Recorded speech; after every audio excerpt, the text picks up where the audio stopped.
welcome into Nearing Nirvana. Tonight's show, not only do we have the entire crew, the full crew is here tonight, but on top of that, we got two special guests. We got Matt DeVoe and John of Cover Price. They're going to be joining us tonight to talk about some of the updates that they're having and giveaways. Yay. Oh, wait. When you say giveaway, hold on. Do you have a button for it? Say it. No, wait. Giveaways. Wait, not yet. Again, say it. Giveaways.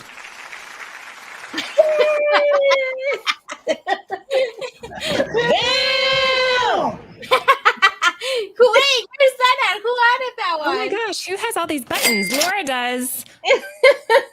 I did this one for you guys. Nerd alert. Where? Nerd alert. Oh, you mentioned your screen. I was like, what? Wow. Okay. Anyways. Wait. How about this one? For Jen. That's the Simpsons one? Yes, that's for Jen. Jen wanted that one. Jen, aside from having the Cover Price guys on, what else are we talking about? Secret Invasion? Wait, are you guys all caught up? Yes. Episode one. All 2 episodes, yes. Yeah, both. I haven't watched the second. So we are going to have spoilers, though, just so everybody's aware. Yeah. At least episode 1, at least. Yeah, so if you guys don't mind spoilers, then stick around. We are going to be doing, again, a lot of giveaways, so make sure that you are going to be sharing out. Actually, there's 2 giveaways, but they are fantastic. All right, well, let's kick it off. Let's go ahead and introduce the guys. Do we have like a drum roll? Wait, let me check. Don't you have it? I have a drum roll. Here, what's this? Why so serious? Good enough. Let's introduce John and Matt DeVoe. What's up, guys? Welcome on in. Hey. We only enter to a drum roll, so that's the only. That was pretty good. Yeah, we're happy to have you guys. If you've watched the show, you've heard me say it a million times. Cover Price sponsors Nearing Nirvana, and it's one of the best resources if you are a collector, a seller, or whatever you are. You need Cover Price in your life. John, we'll start with you. How's your day? It's good. I'm glad it's Friday. I know. It's been a long week, but it's going so good. It has been a crazy week. Matt, how are you? Good. Yeah, it's always busy. It's never not busy. Matt, I think was working. I mean, you're still working, but like you were all from like 8 a.m. to about just now finishing stuff. So well, I always tell people that I'll spend my day working on comics. Then when I get off, I'll start reading or looking up comics, and then I'll usually spend my weekend looking for comics, and then the cycle repeats. Do you dream comics? I was just gonna say that. I mean, technically, all my mugs are comic related, so technically, yes. There you go. Wow. The funny thing is, I've known Matt since 2nd grade, and then it was comic books and video games, and now it's comic books and work because we work in comic books. So that's all we talk about. There's no other comics and depth my to our family, friendship that's anymore. You can do what you love, though, right? It makes it more fun. All right, well, let's go ahead and kick the show off. We're going to start with some nerd news. Now, again, if you guys are familiar with the channel, we kind of just start. You get your feet wet with some news. Kick it off. All right, whose was this? That would be me. So the title is The Flash on target for a disastrous 300 million global total. Unfortunately, this movie is not doing as well. So Warner Brothers actually projected that the film would gross between 75 million in its first 3 days, another 80 to 85 million over the Juneteenth weekend. Unfortunately, it grossed 55 million the first 3 days and 61 million for the 4 days that I just mentioned. Worldwide, it's at $212 million or $212 million, and it slowly has made back its production cost, which yay. It's still above the Black Adam movie. So my question to the panel and to you guys in chat, whose fault is this? Is it, do we blame Ezra? Do we go down the line? Or do we blame DC? Because I've heard that the marketing wasn't the greatest for this movie. Also, some little tidbits is also that media absence was from Ezra Miller. They weren't there. And then also, I didn't know this, but Michael Keaton didn't even show up at the LA premiere. Okay, let's go up the line. Joe, what do you think? Who gets the finger pointed at him? And I don't know if them allowing the early release and maybe it backfired, thinking word of mouth may have helped the movie. But I mean, I saw the movie. I enjoyed the movie. I really love Supergirl. The movie should have been called Supergirl Would have done instead better. of The Flash. But I mean, I enjoyed it. I loved seeing Michael Keaton and the Batmobile, and and just all its glory, and seeing the surprises from Nick Cage at the end. It was pretty cool to see Christopher Reeve. I thought they could have been it could have looked a little bit better with the CGI, but And you're a tough critic too. So if you're saying it was okay, because I went in, saying I something. went in with like zero expectations, and I just wanted to sit back and enjoy a movie because when I go to a Marvel movie, I get all stressed out. I said, this better not suck, But so I went to this, and of course, all the hype and just leading up to the movie. I said, you know what, I'm going to dismiss that. I'm going to go in this and just eat popcorn and just enjoy the movie. And I That's like what enjoyed Jen it. says. I go in enjoyed it. open-minded. Yeah. But there's agendas, and of course Ezra's behavior didn't help any. But for what it's worth, I thought it was a fun movie. If you just want to escape for 2 hours and just have some fun. But What do you think, Matt? Yeah. Do you agree with him? Did Joe nail it? I mean, it's funny because I was actually able to see this at a press screening months, I think back in May. May have been April. And it was an interesting experience because everyone walked out of it just like, this was the best comic book movie we've ever seen. Like it was, and then when it hit the audiences, everyone just panned it. So we were trying to like talk amongst ourselves, like what happened here? Why did we have such a positive experience? And then, but everyone else had such a negative. And there were like a couple things. One, it was people don't like Ezra. And so you talk about it, they just didn't want to go to see Ezra. Yeah. And then two, abroad, people don't care about the Flash, which I thought was really interesting. That was a kind of a big perspective, which is Flash himself can't carry a movie. That was some of the perspectives that I heard, which I thought was interesting. I don't know if I completely agree with it, but the CW show did great, didn't it? Well, I mean, for CW, No, it's like kind of. for CW, it's a good show, but because I don't know, it was very interesting to see this sharp difference of opinion, and when people lay it out, like some of the CG effects were kind of not there, and it's also kind of the send off of the Zack Snyderverse, so people didn't want to go. People are upset about that. I mean, this was the film where everything's shifting to the future, and I don't, a lot of people just weren't on board. You agree, John? It's funny. The only reason I wanted to see this was because Matt came out of that screening and was like, dude. It blew me away. I mean, there was so many good scenes in that film. Like, if you watch it, if you're able to separate yourself from the Ezra issue and you're able to go in, like Joe said, and just have fun, it's fun. Like all the Supergirl scenes. I don't know. I just had a great time sitting there in the theater and watching the film. And I wanted to watch it again. Yeah. And usually when I come out of a Marvel film and I'll like it, I don't really go back and rewatch them because there's so much exposition in a lot of those films. I never find myself going back to them. But this one I want to watch at least another 2 times just for those 2 times. Scenes. Yeah, Matt came out of that saying like, this is my Batman. And Matt and I have had this conversation many times about like the best type of Batman and who it would be and how, all that kind of stuff. But the thing that stopped me from wanting to see it initially was because it was just such a mess. All the production issues, the years of re-editing, Ezra Miller's like reputation. Like you just don't in real life, like I just didn't have a like for that person just because of all the bullshit and stuff that was around him.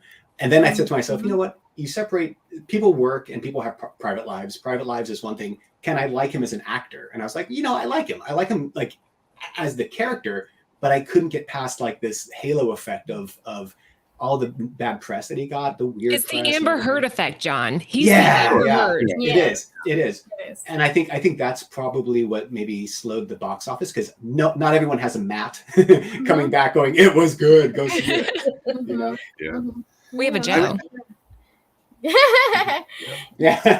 We have Joe. Really quickly, we want to give a thank you to Namesh for the super chat. Yeah. All right, Namesh. Wow. Yeah, bro. All right. Girls, I get anything to add to 17 this? cents. Well, yeah, I mean, I'm the same, like, like you guys were saying, but at the same time, like, there's a lot of families that don't want to spend the money right now to go to the theater, especially if they have kids and stuff like that. And that's what you think. You're thinking like families, because it's a Flash, it's a superhero and stuff like that. So a lot of them, I feel like they're waiting to get released, and watch it at home, because that's kind of me. Like, and I'll pick, because it's hard to get a babysitter and stuff like that. I pick and choose one movie I'm gonna go and watch at the theater. So this one, I feel it's like, because of the same thing, like you said, John, like the Israel, like it's just kind of it gives me the, I don't want to support this guy. Like they waited, they had so long to, I mean, I guess I already spent the money and stuff like that, but I don't know.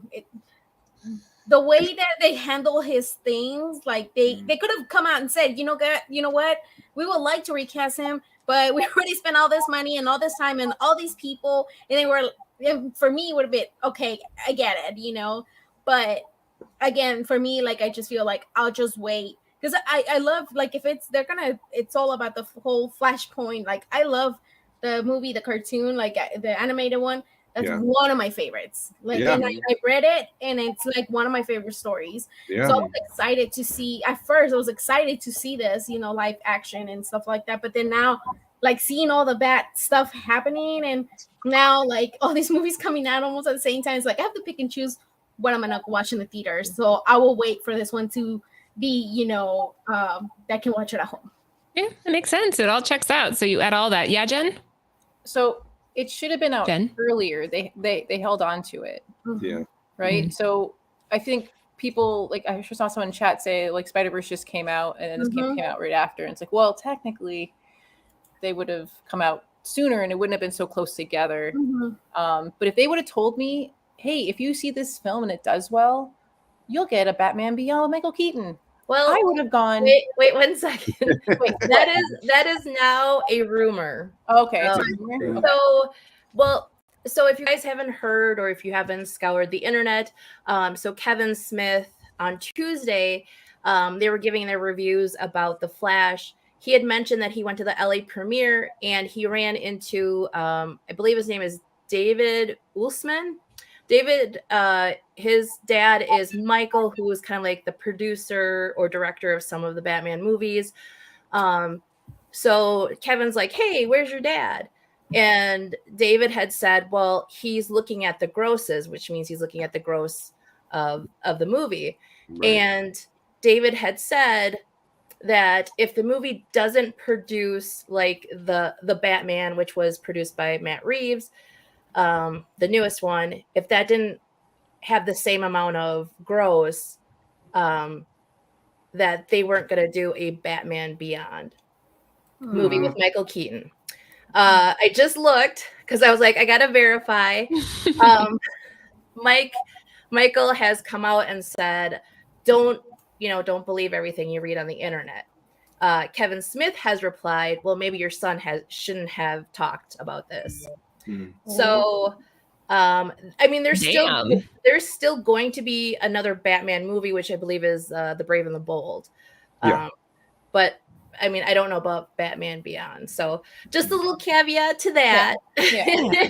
But come on, if they would have told us, hey, if this does well, we'll give you Batman Beyond with Michael Keaton, I think a lot, like I would have showed up. I still haven't seen it. Like I've been really busy in my time, and I'm like, okay, I was going to try to see it soon.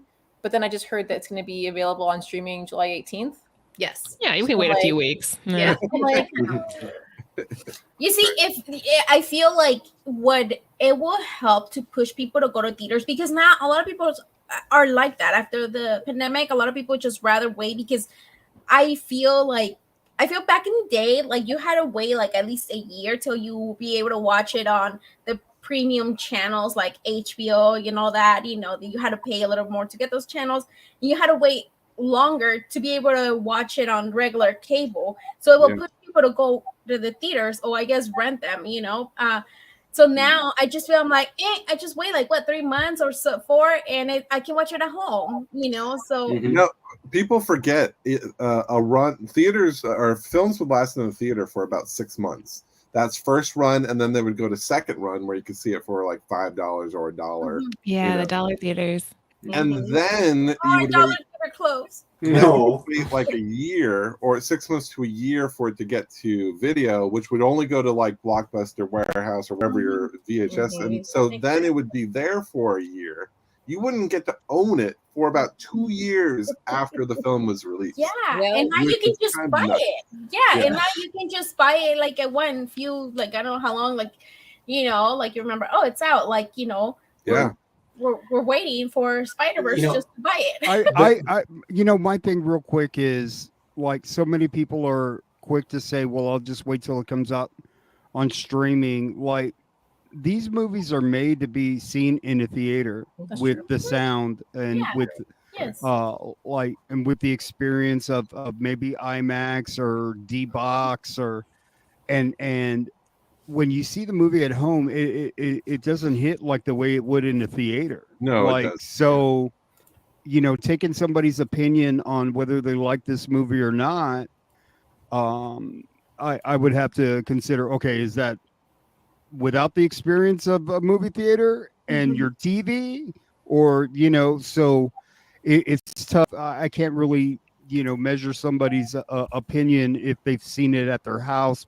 Yeah, that's a good point, Joe. That's a really good point. The IMAX experience and the sound, like, there's no comparison unless you have an IMAX theater inside your house. And Joe, perfect segue, because I believe this is your topic. Okay, yeah. So I saw this, that Marvel announced 3 What If novels for 2024, and people already don't read their comics. So what's a novel?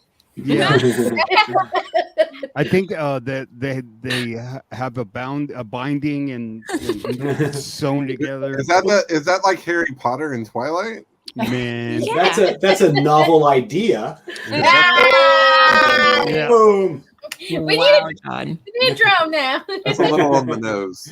So I'm wondering, like, Laura's a teacher, right? Like, do you think that this may encourage people to maybe like read these novels and then get connected to the MCU, or I don't know. I think it's completely possible. Comic books, in fact, by themselves are a really good resource to get kids into reading. So if you have a novel that they're interested in, it can just kind of have that, what do you call it when it spreads?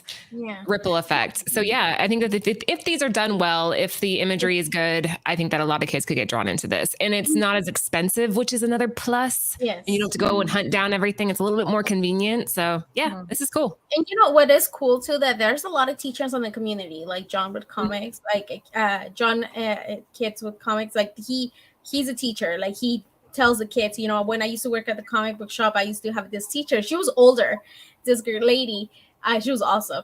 And she will buy comics to share with her students. Like she will like buy the students comics to push it. And they were in elementary too. I think they were 5th graders. So they can get into like reading, She's like, and we know Robert, like a lot of the people here in the community, they're teachers. So this will be awesome if they can have them in the classrooms and get them to read. So that'll be cool. One thing that always amazes me about like fiction in general is it really inspires future like reality, like sci-fi for humanoid robots, like the Terminator, stuff like that, space travel. Like it's really these things, these creative sci-fi / fantasy stuff that makes people see a future that they want to live in and then create. Oh, John, that's beautiful.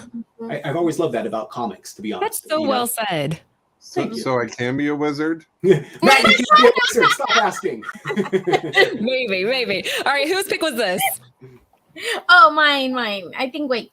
Yes, that was mine that I seen a lot, like, the Marvel, Netflix, and all those, because of the, like Jen has mentioned before, like the writer's strike. I feel like it's affecting all these, to go to San Diego Comic-Con. What do you guys think? Like, Matt and I are going. Matt, is this true? It is very true, and I wait, let me finish my question. Yeah, go for it. Sorry. Go Lord, ahead. let me finish.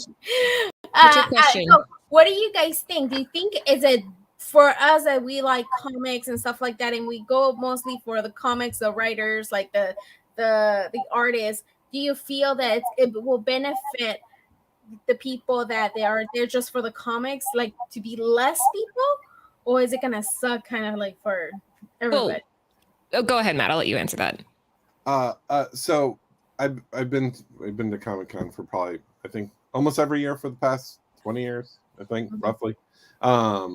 Hollywood has taken over the convention. It is more of a pop cultural event, more of a studio event, although they've actually pulled out a lot in the past like 3 years, even before COVID, because they just weren't seeing the returns. It wasn't worth the money for a lot of studios, so they were already pulling out a long time ago. But it's kind of nice to think that we could have a comic-focused Comic-Con for probably maybe the last time ever. It's nice to kind of go back to just talking about comics, having panels about comics. I know a lot of people look forward to going to Hall H and getting in line and going to see their favorite property and their favorite actor, going for signings for a lot of celebrities and actors. But I think removing that and taking out the press a little bit, I think is actually going to be a good thing. It's definitely not going to, it's going to be just as crowded.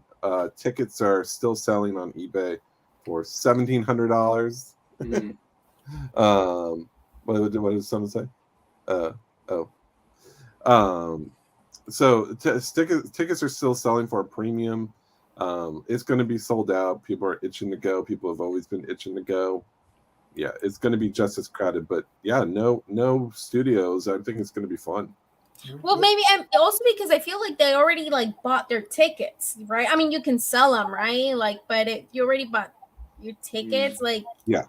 That, if it would have been announced like last year before people bought, because you have to buy your tickets like way in advance, right? Like if you want to go. Oh yeah, you got to get in the lottery. And to Geek's point that it is directly due to the writer's strike, but actually more specifically due to the SAG strike, who's now joining the writer's strike in unison, which is great because that gives a little more power behind what they're trying to do. One thing though that I think it's interesting, it'll be a different feel if Hollywood's not there. But I think people forget that any of these cons, especially San Diego Comic-Con, like that brings hundreds of millions of dollars into the city. And all of that could be jeopardized. I mean, all the billboards, the buildings that have the advertising, all of that might be pulled. And what scares me, like I'm excited to go without Hollywood because it'll be fun to see. Because like Matt, we've been around for a long time.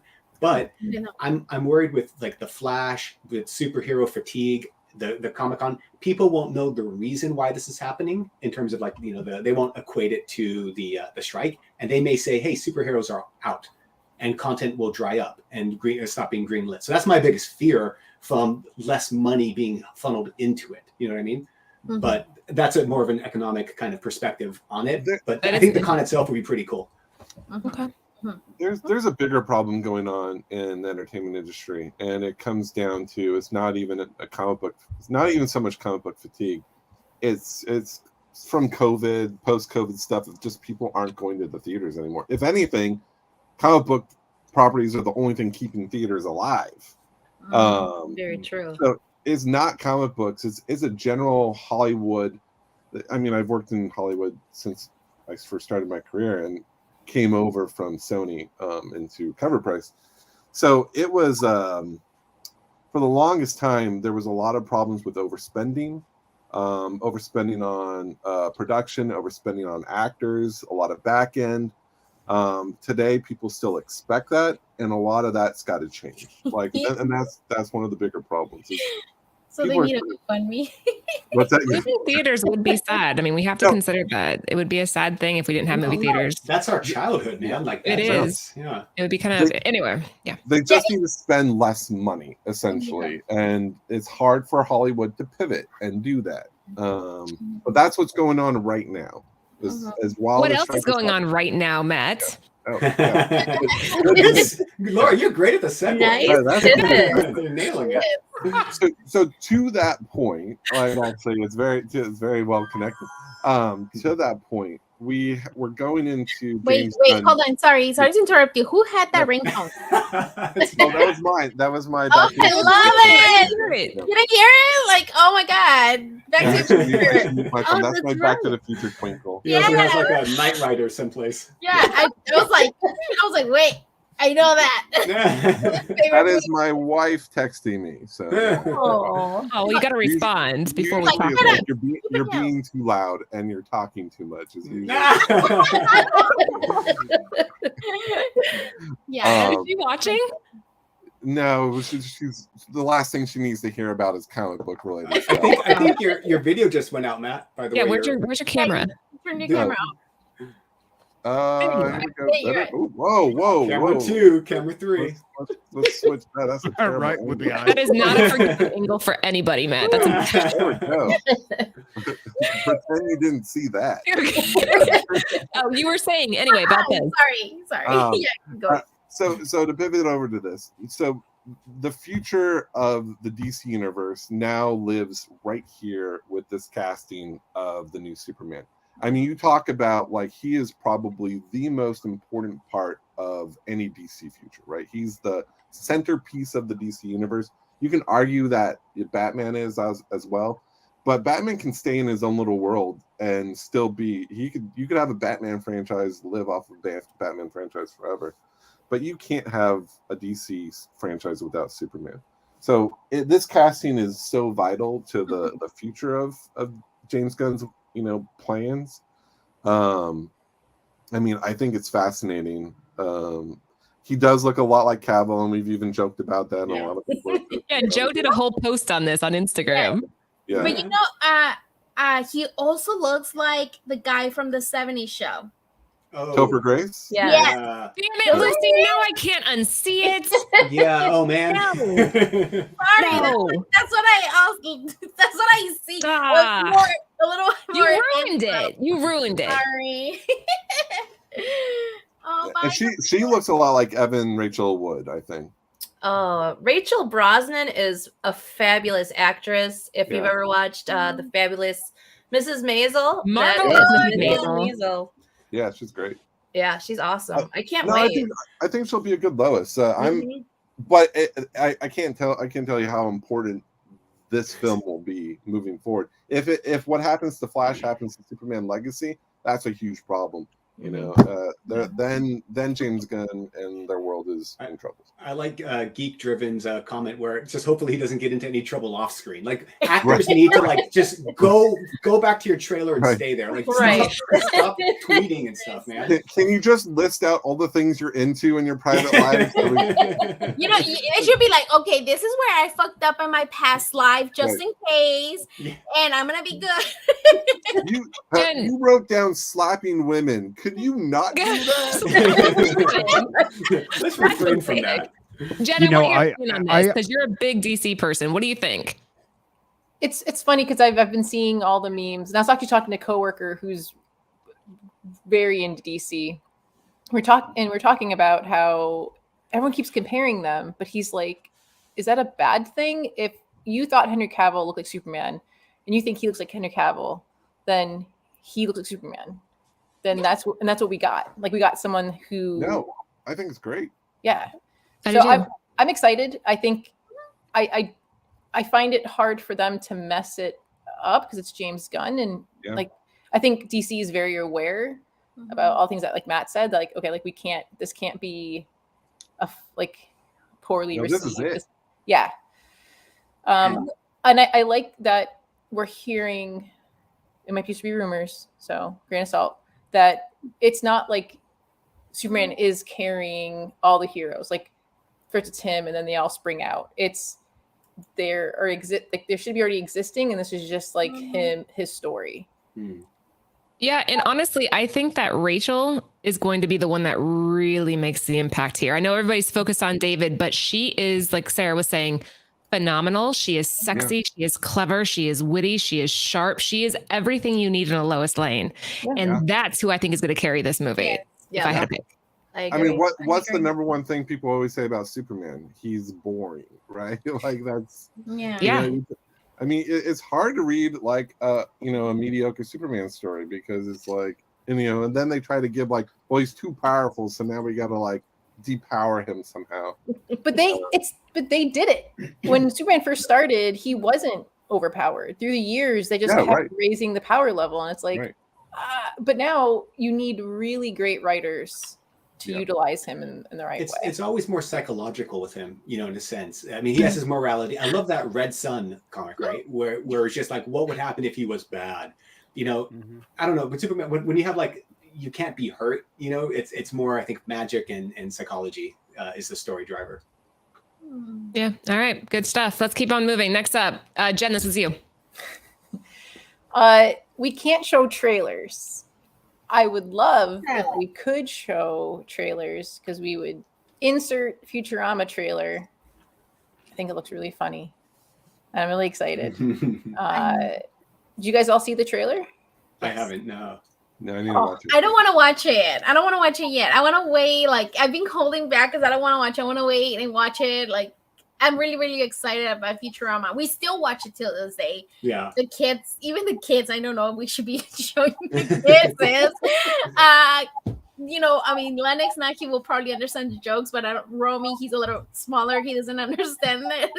And he likes it. Like, they already know. Like, and I'm just really excited for this. I just can't wait. Yeah. And then the comic that we included was the number one from November of 2000. Oh, I want and the information's from Cover Price. There's all your data. The raw near mint sold for $90 on May 26th. And if you want a most common slab, you're looking at 9.8 for $423.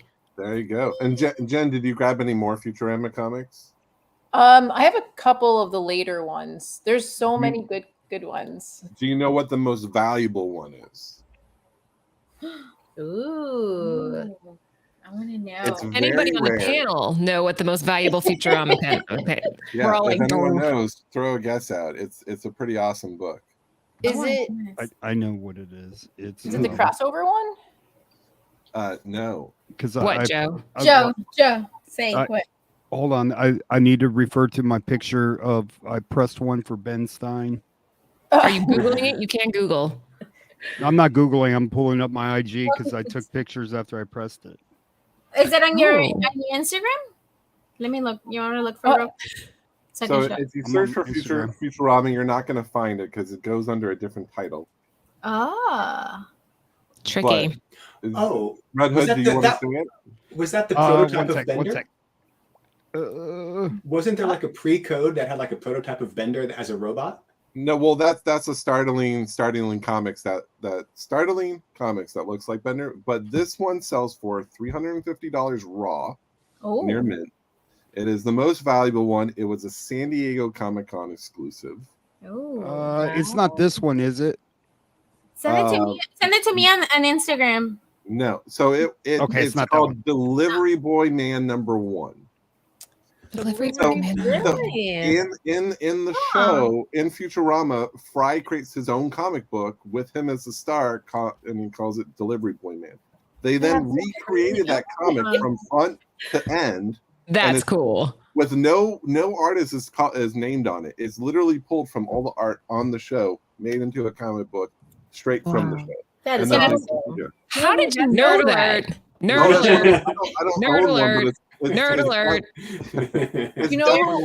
I don't own one, but it's definitely one that I would love to own. That's it. Ah, cool. Wow. I need that button, Laura, by the way. What is it? What is that one? I was just going to show that one. Hold on. Give me a second. Let me show That's my cool. So, you know who I bet has this? Because he's a big, like, Bongo Comics and Simpsons fan. Who? Is on Instagram, Poor Man Comics. Oh, yeah. Hold on, I need to. Are you not a true believer in cover price? I am. It signs me off on my Bro, computer. I've heard the legend of Matt DeVoe, and he just so it also sells floored for me right there, man. 9.8 are really rare, and it sells. The last 9.8 was in 2022 for $750. Wow.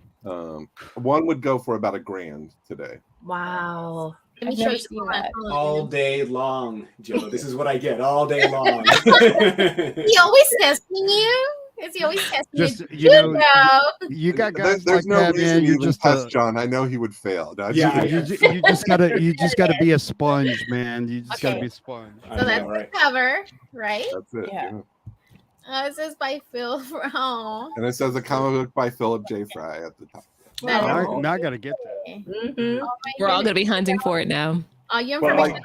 Look at how cool it is. It's a steady $300 book. Steady. Wow. This Easily. is so. Like click on eBay if you can, Lucy, and just jump in and see. At the top of the page, there's a link to eBay. Yeah. How convenient. Right. It's right there. It's like they knew what they were doing. That's so this free now. There it is. Okay. Ooh, look, you can buy now. So $225, but that's for a VG copy. $400 for yeah. For buy now. Who signed that one? Look at the slab, 9.6. Let me see. Bill Morrison, who's the voice of Fender. Right. Oh yeah. Oh, okay, yeah. That's sweet. Okay. That is cool, man. Wow. What the hell? $1,000? Yeah. And that's a 9.6, right? 9.6. Yes. Jeez. Yeah. So if you ever find this book, it's now going to go crazy when the show starts again. Right.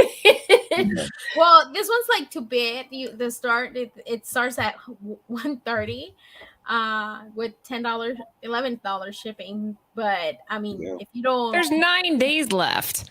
Yeah. That's a long time. A long auction. Yeah. All right, very good. We're gonna keep on cruising, guys. Otherwise, we're gonna keep Matt and John here all night. So moving on. Yeah, there's almost 40 of you here with us. We are just talking a little bit about news, but now we're gonna jump into it. We have Matt and John from Cover Price, and we will be doing 2 big giveaways at the end of the show tonight. So please don't go anywhere. You want me to show them? Sarah, this is you. Oh, show them. Yes, show them. Wait, show them the giveaway. Yes. Hold on. I'll move you over. Can you make Matt that? Yeah, there you go. Yeah. So we're gonna give away an 8 billion genies with the Nintendo sleeve. The second print, right? Yes. Or what number was Or it? the third. Yeah, there you go. and then we're also gonna do a World Tree. This is the In-Huck League Gold. This is a $150 raw book. Yeah, $150 raw book. I'm not pinching it, I promise. Yeah, Matt knows what he's doing. Don't worry. I'm very gentle with my books. This is near mint. This is only sent to day one James Tinian newsletter people. Damn, like I've never seen that ever. So that's huge, and that's definitely a grade snob. So those are nice conditions. Can Cover Price employees enter this giveaway? You know, this is what you do, John. You go to your fake account and just comment. Lucy, do they have to be present to win and making comments? Yes. You got to be active in the chat because I'll be collecting comments. So be active in the chat, and you have to be here. Say, I'm here. I won. So, yeah. All right, this is Sarah's Fan Focus. So guys, if you're new to the channel, Fan Focus is something that we are currently into that we want to recommend to you guys. Sarah, take it from here. Yeah, so I like to read my comics, and I like to go to my library to read my comics. So I think a while back I talked maybe doing a Jeff Lemire summer, but I've heard from other people that this book is fantastic. So good. Oh, I don't have it. Wait, what, John? I told you. I was like, the woods, Wisconsin, the woods. What's it about? Like, what's the premise? It's about the woods, John. Yes, The woods. We need to make paper. There's so this is a fantastic James Tinian, the 4th book. This takes place in 2013 at a prep school in Milwaukee, Wisconsin. You guys know how much I love comics that take place in Wisconsin because that's where I'm from. So this school ends up on an alien planet in their woods.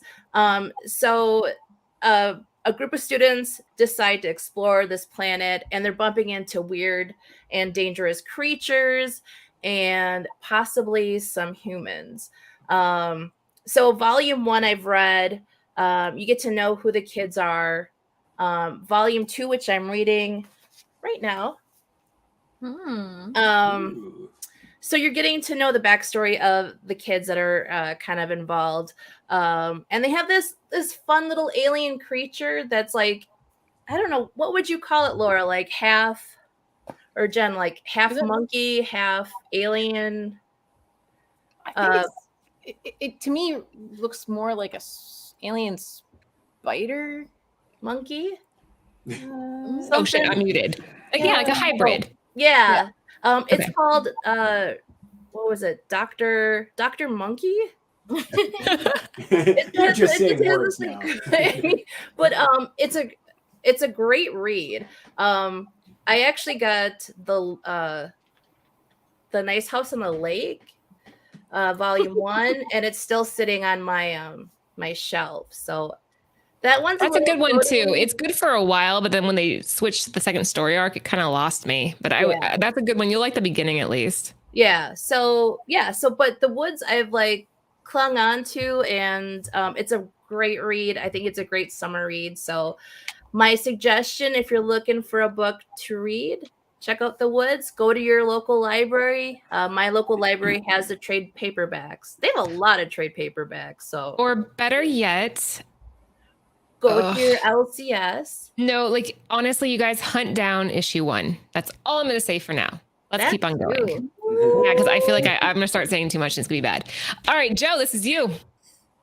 Oh man, this felt like a comic book, man. Like, it's been a while since I've read a crazy story like this. So, spoiler alerts, lots of them. Like in this first issue, like the maker, he lets everybody know what time it is. Like he's in the 616 somehow, and he gets broken out of some big prison or whatever, and then he just goes on a stealing spree. He's stealing vibranium, and he's stealing Terrigan spears and from Arctillion, or where the Inhumans are from. And then what else does he take? He steals some a spear from what is it? The underwater Atlantis. Yeah, he's stealing all these artifacts. He's stealing all these artifacts, and then he breaks into the Baxter building, and he can get into all these because he's Reed Richards, right, from the Ultimate Universe, right? So Reed finds out that it can only be him, and he summons the Illuminati. And long story short, he's evidently this portal that should have been destroyed, or you thought was destroyed. He's got this portal, and he goes and he takes all these artifacts with him, and I guess he's going to reset or bring back the Ultimate Universe. Like at the very end, the Ultimate Peter Parker is about to get bitten by a spider, and the maker takes the spider and he goes, "Oh, you almost got bit," and puts it back into a beaker. So he's basically eliminated the Ultimate Spider-Man. Whoa. And before that, like, he visited Miles Morales and he said, "Hey, we're like brothers. We're the only survivors of the Ultimate Universe, because when Miles transported over to the 616, he left that world, but he invited him to go back. But if Miles goes back, he goes back where his mom was killed, and his uncle was killed or whatever. But it's going to be real interesting to see what he's going to do with all this shit. He's bringing back the Ultimate Universe, and it seems like they've retconned some things. So It's kind of one of those comics where you just read it and forget about, oh, that's impossible because of this and that, but Yeah. if This you just sounds read this good, Joe. comic, This sounds it really is, good. it is real. The maker, they made him awesome. Yeah. So, You know, so go buy amazing. the maker's first Magical. appearance. I think that froze. Yeah, the I- maker's first appearance Okay. in You Ultimate Fantastic Four *1, right? Yeah. That's it. This I Matt, loved the You Ultimate froze in a Universe. horrible spot. You were like, You're back. Matt, we need to get I your could, internet I fixed. could see me. you're good now. You're good now. What were you saying though, Matt? Yeah. I said, yeah, buy the first appearance, which is he just said Ultimate Fallout 4. It's only very pricey. And it wasn't that over bad. the top. It wasn't over the top Hickman, where he's just using all these big words and you have to break out your Yeah. dictionary, because Hickman can do that. Yeah, I sure. think he kept it simple. I thought the story was tight. I thought the artwork was fantastic. Like, this is one of the few books that I've been waiting for, because I've been waiting for a good writer to write Miles Morales. Mm. So I'm just excited to see where this goes. Hopefully there's no huge letdown, because every time we do these kinds of events, there is always a letdown. Mhm. But Right. I think he's on this title for a reason. I think his just Marvel, the MCU has pulled from Hickman's stuff before, so there may be something that he's puts in this run that Marvel may pull for the MCU. I don't know, but I like Liger Styles' comment. He steals catalytic converters too. Damn you, maker! yeah, but All he three is. of us in New York are I just knew, like, Oh, I knew. dude. It's He's too just- well organized. I think yeah. See that picture right there, the maker's on top of the Baxter Building right there, and he's got those are the spheres, and he's got a shitload of vibranium, and he's able to access all these because he's Reed Richards, right? And he can just go anywhere he wants in the 616 because he's Reed. But it was pretty cool to see the original Illuminati in there too, all the OG Illuminati. So we'll see, and that's just the first issue. And Wow. man, it's been a while since I really enjoyed a first issue of a book. So, That's a huge testament right there. The fact that you are so sold on this makes me want to read it too. So there's Joe's pick, a fan focus, I should say. And next up we have Real quick, Audie, we did cover Night Terrors. We have a show on that, so go check on our past. I think it was on Tuesday. That was was a Wow, Friday. you weren't watching? Dang. It was Okay. a Friday show. Friday. Wow. Okay, so we Okay. did that, but we did talk about it. He hates us. Jen, this is you, right? Yeah. So I am waiting with anticipation for San Diego Comic-Con, because there was rumors that we might hear when we'll get the next season for Lower Decks Star Trek. And so I'm waiting because I'm hoping that they'll say something. But in the meantime, so starting soon, next week or next couple weeks, is Star Trek Day of Blood. But this is coming out in September. But I'm also super jazzed because it's Sax's best day. And it's from the Day of Blood, but it's just a one shot about this really cool character from Lower Decks. That's cool. If just watch the first episode of Lower Decks, and if you don't like it, that's okay. Because it's not for everybody. But I remember you talking about this on one of our older shows. You talked about Lower Decks, and you were very enthusiastic about It it. was So. It was good. It was funny. It was What funny. a great concept too. A whole world just below the main characters, right? Yeah. Everything. So fun. it is the only Star Trek thing that Britt will watch with me, and she laughs and enjoys it. So to me, that's like 2 big thumbs up. Because Yeah. So do you have to have like some Trekkie knowledge, or can you just jump in and watch the show? Well, Britt had like I didn't have no much knowledge, and you can just kind of jump in and watch it, and it's just it feels like I don't know, just any new show. You'll learn as you go, kind of. Yeah, and Britt had very basic Star Trek knowledge, and she got the inside jokes because there's a lot of them.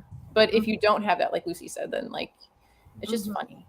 I'm going to pause really quickly here, guys. There's over 40 of you here with us now. Thanks for joining. We're getting towards the end, and we have Matt DeVoe and John from Cover Price. They're going to be doing some giveaways. So make sure you're active in the chat and stay here to the very end. All right. Next up, Lucy. Okay. Sorry. I was covered.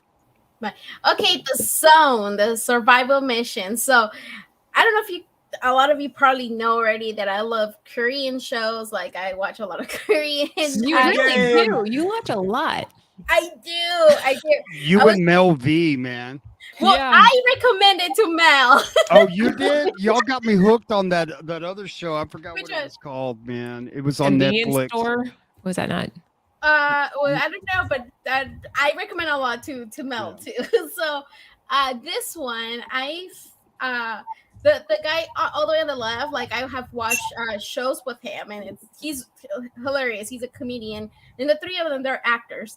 So this one, I just started watching it. I think it was on Hulu, and I came across and I saw the actor, and I was like, oh my god, I need to watch it. What's this about? So this one, I'm trying to pronounce their names. Okay, hold on. Jo Jae-sung, Lee Kwon-soo, and Yuri, which is the girl. Oh, Hilarious. They're trying to survive and aid simulations of the future disasters, including zombies, the zombie apocalypse, and other grim fates of the future of humanity. So there's only 2 seasons. The second season, Disney bought the show from the Korea. And now it's on Disney Plus too, and well, that's why it's on Hulu.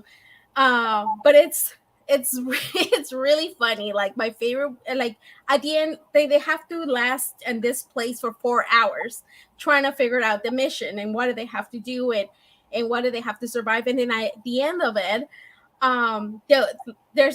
it's so funny because like when I started watching, I thought about Laura's post that it freaking went a little viral about AI, and AI is telling them the missions and what they have to do and all this stuff. It's pretty funny, and but it's actually an actor telling them, but it's playing like an AI simulation thing, and like there's like the zombie one.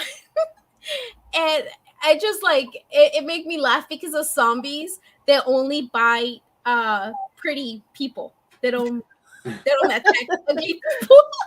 So it's just hilarious. And it's like one like a haunted house, and it tells you like, you know, the at the end of the show, like why they were fighting the zombies. And it's like, oh well, you are running away from you know, basically the a virus, you know, like from spreading and things like that. But it's really funny. I really enjoy this. It's something that you can kind of watch with a family if you like to read the subtitles, because they don't have it in English. Like, you know, you have to read it.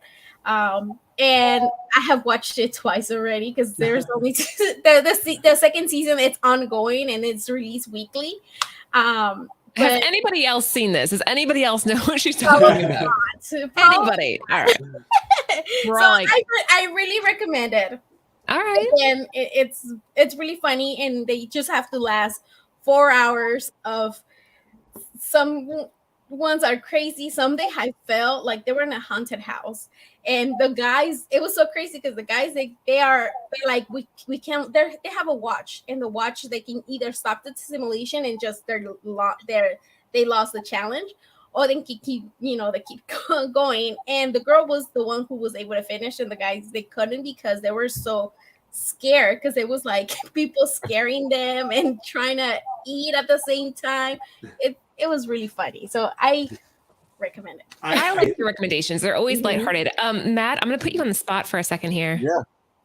I know that you saw that post that Lucy's referring to that I made just when I was bored one day, and I pressed go, and then all of a sudden it was like, boom. Like I'm talking almost 2 million people saw that. What is your it's at, take like, on what, AI? like I saw 90,000 likes already. Something Yeah. What post was Sarah, that? I woke up the next day and I had like 800 DMs, and it was like, great post. And the other ones were like, fuck you. And I was like, oh my God. People either loved it or they hated it. Just kind of depended on how they looked at it. But what's your take on AI? My take? Oh, I mean, I think that video nailed it. I mean, it is. I actually think about it not in terms of the stealing art thing, but it terrifies me in terms of what we're going to see in the media, what we're going to see, what's real and what's not. I mean, right now it's kind of jokey, but it's going to be a problem in the next 5 years because you're not going to know what's real and what's not. What was original art? What was real art? You know, what if you're looking at a real person or a fake person? I mean, you could tell right now, but there's some, I mean, scary stuff, I think, going on with it. I'm actually an AI this entire Yeah. time. just a dumber version. I think it's bigger. I think it has bigger implications. But in terms of the art field, so I know a lot of people, like someone said, like, look, I can work with an artist and spend a month, you know, going back and forth and getting an idea fleshed out, or I could just press a button and it's done in 5 seconds. Like, it's really hard. I mean, this is the same, like, it would be nice to make everything in America, but you can't send everything out, you know, because it's cheaper to send out things overseas. Yeah.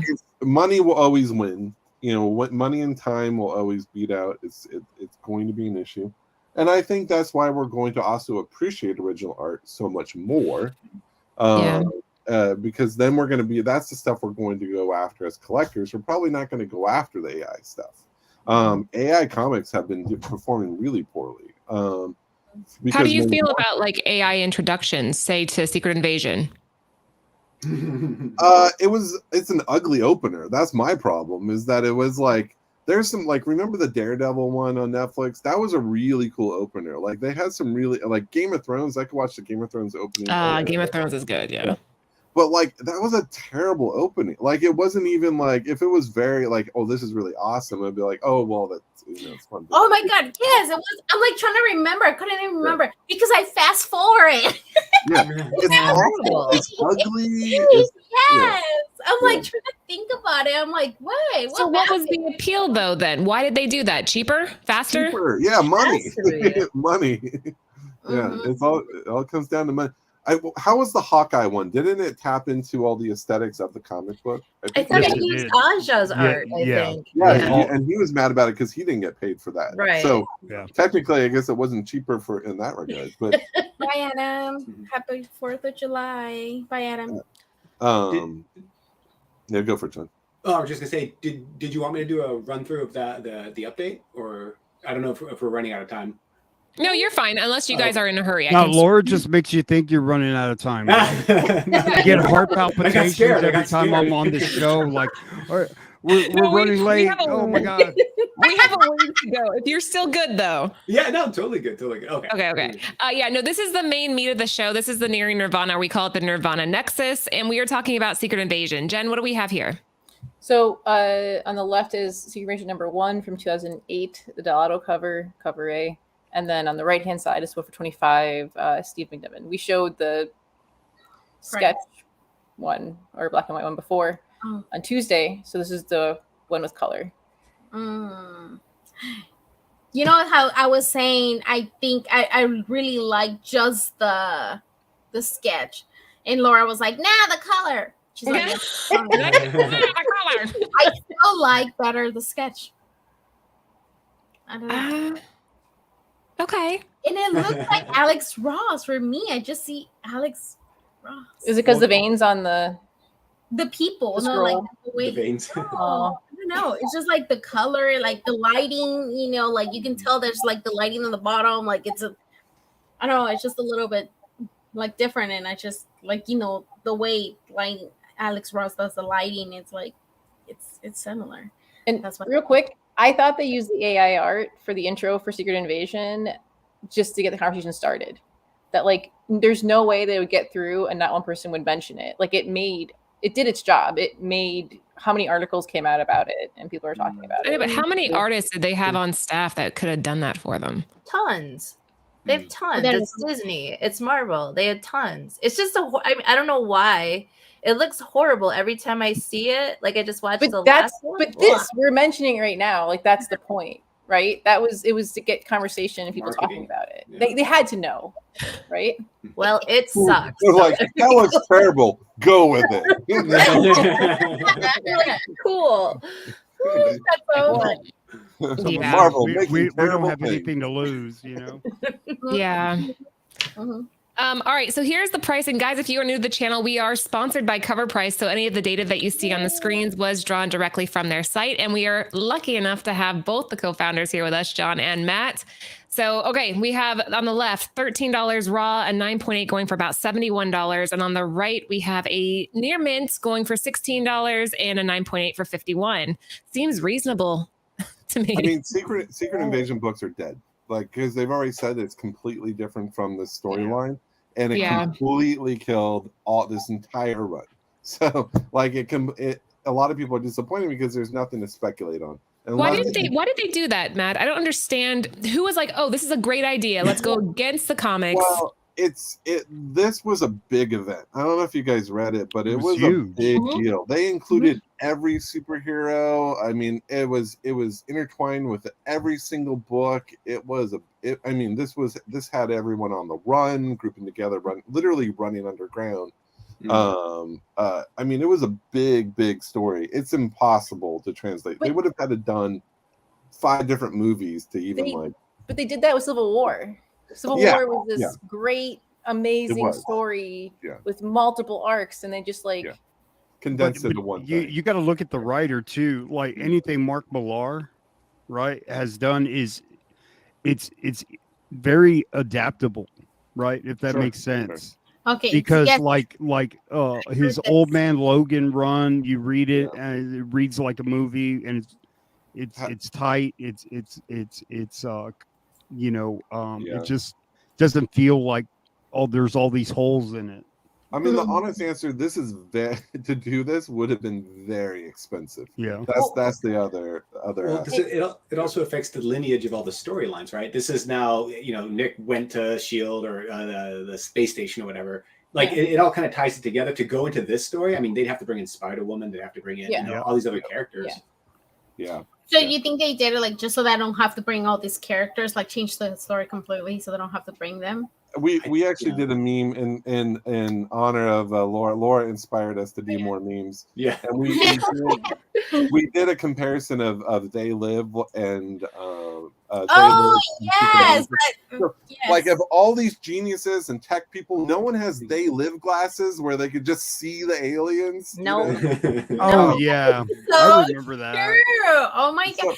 So we had him look up at the poster, and we're like, so he sees an Avatar poster, and he takes off his glasses, and it says, "At least this isn't a multiverse story," which is from the multiverse stuff, right? That's good. Yeah, that is. Like what Geek Jordan's saying, they told them not to read the comics. Because they knew they weren't going to do this. The story is way too big and completely disconnected from where Marvel is right now. Then then don't call it Secret Invasion, right? You know what I mean? Right. Because they've gone out of their way in Phase 4 to stay so far away from source material. Right. They take probably little itty bitty nuggets just for fan service. Yeah. But at the end of the day, I don't know what it is. It's like, no, we're going to call it this. They're going to think it's that, and we're going to give them this. Joe, you're totally right, because Matt was saying earlier that comics are funding the movies. So why don't the movies give the respect back to the comics? I don't know. I don't know why we lost all this connectivity, I don't know if it's because of but they make money off of it spoilers eventually, and right? like Like if you cast right, like why not have 15 different movies to make this whole entire thing come together? I mean, what's the rush? Marvel Phase 1 followed the comic format of like introducing a character, then tying the characters together, and that was $1 billion idea that no one wanted to invest in a MCU type thing. And it's proven, and I don't know why. Now they're straying away from it, and I think it's becoming a little trite. It's like, oh, it's another superhero. Oh, it's another this. If they stick to that comic book kind of inspired formula, I mean, that it's shown that it wins. I don't think they make money off the TV show stuff as much. It's pretty you know, it's pretty hard. It's not super profitable. See, like if they would have stayed like kind of a little bit closer to the comics, like it get like all the comic, because I don't know if they realize like how big the comic book community is, like how big. I don't know if they really realize how many people they connect. You know, they read and they collect. I think Kevin Feige knows a little How big it is, right? like, and then if you see, like, we're the ones that are like, we get excited, like, well, the beginning is like, oh, you know, and then you watch it and you're like, wait, what? Like, that's nothing to do with the stories that I have been reading and anything like that. And it's just it turns people off like that, the ones that are kind of reading. It's cool to see the characters that you read about come to life, but when it comes to the storyline that you know, I mean, yeah, you see it, everything, but see it actually played out, it's just like, it's kind of like a turnoff, you know? Yeah. I was going to ask Matt a question, because you said like most of these TV shows don't make money. Did the Netflix shows make money, like Daredevil and well, I mean, it's hard to say. So the problem with streamers, and this is the problem, this is one of the bigger problems of Hollywood, is that they know exactly how much money they make, right? They're pulling an X amount from their subscribers. So they know we need to spend X amount on this show. I mean, they're only creating the stuff to fill the channel, to fill the streamer. Like, they're not making money off that stuff. Sure, like Stranger Things is the hit. They have, you know, extra merchandise stuff that they can make off of that. But those very rarely happen for them to, you know, create like a whole brand off of. So they're primarily just making money off the subscriptions. That's why you see a lot of shows cancel, because if it's like not getting the people that they want watching it, and it doesn't make it valuable enough to spend the extra money on it, they just drop it. Yeah. So I think the Marvel stuff was successful for them because it got people in, you know, to watch Netflix. But ultimately, you know, I don't think I wouldn't say that they don't care, but it's a different system. It's not like they would like, you know, there's a tangible, we made X amount this weekend from releasing this. You know, it's not the same as it was in the original studio system.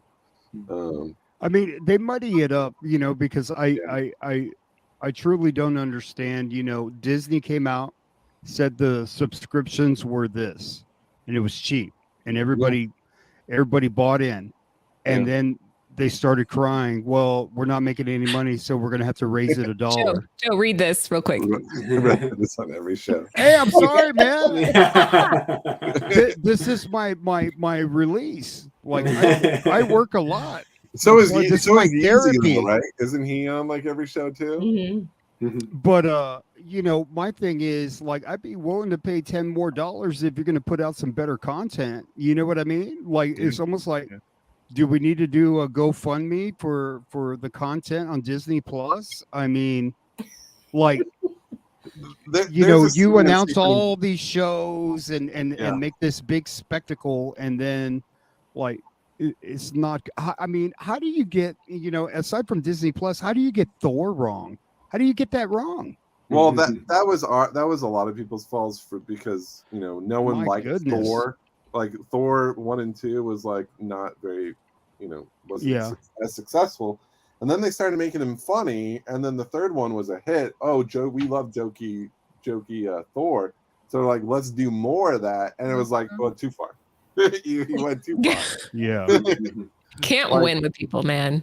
Like, well, Love and Thunder was too much. It really went way over. Jen, what do we have here? This is Cruiser 17 from 1998. It's Everett Ross's first appearance, and on the right hand side, it's New Avengers number 4 from 2005, Maria Hill's first appearance. And I will just say the end of episode 1. Spoiler.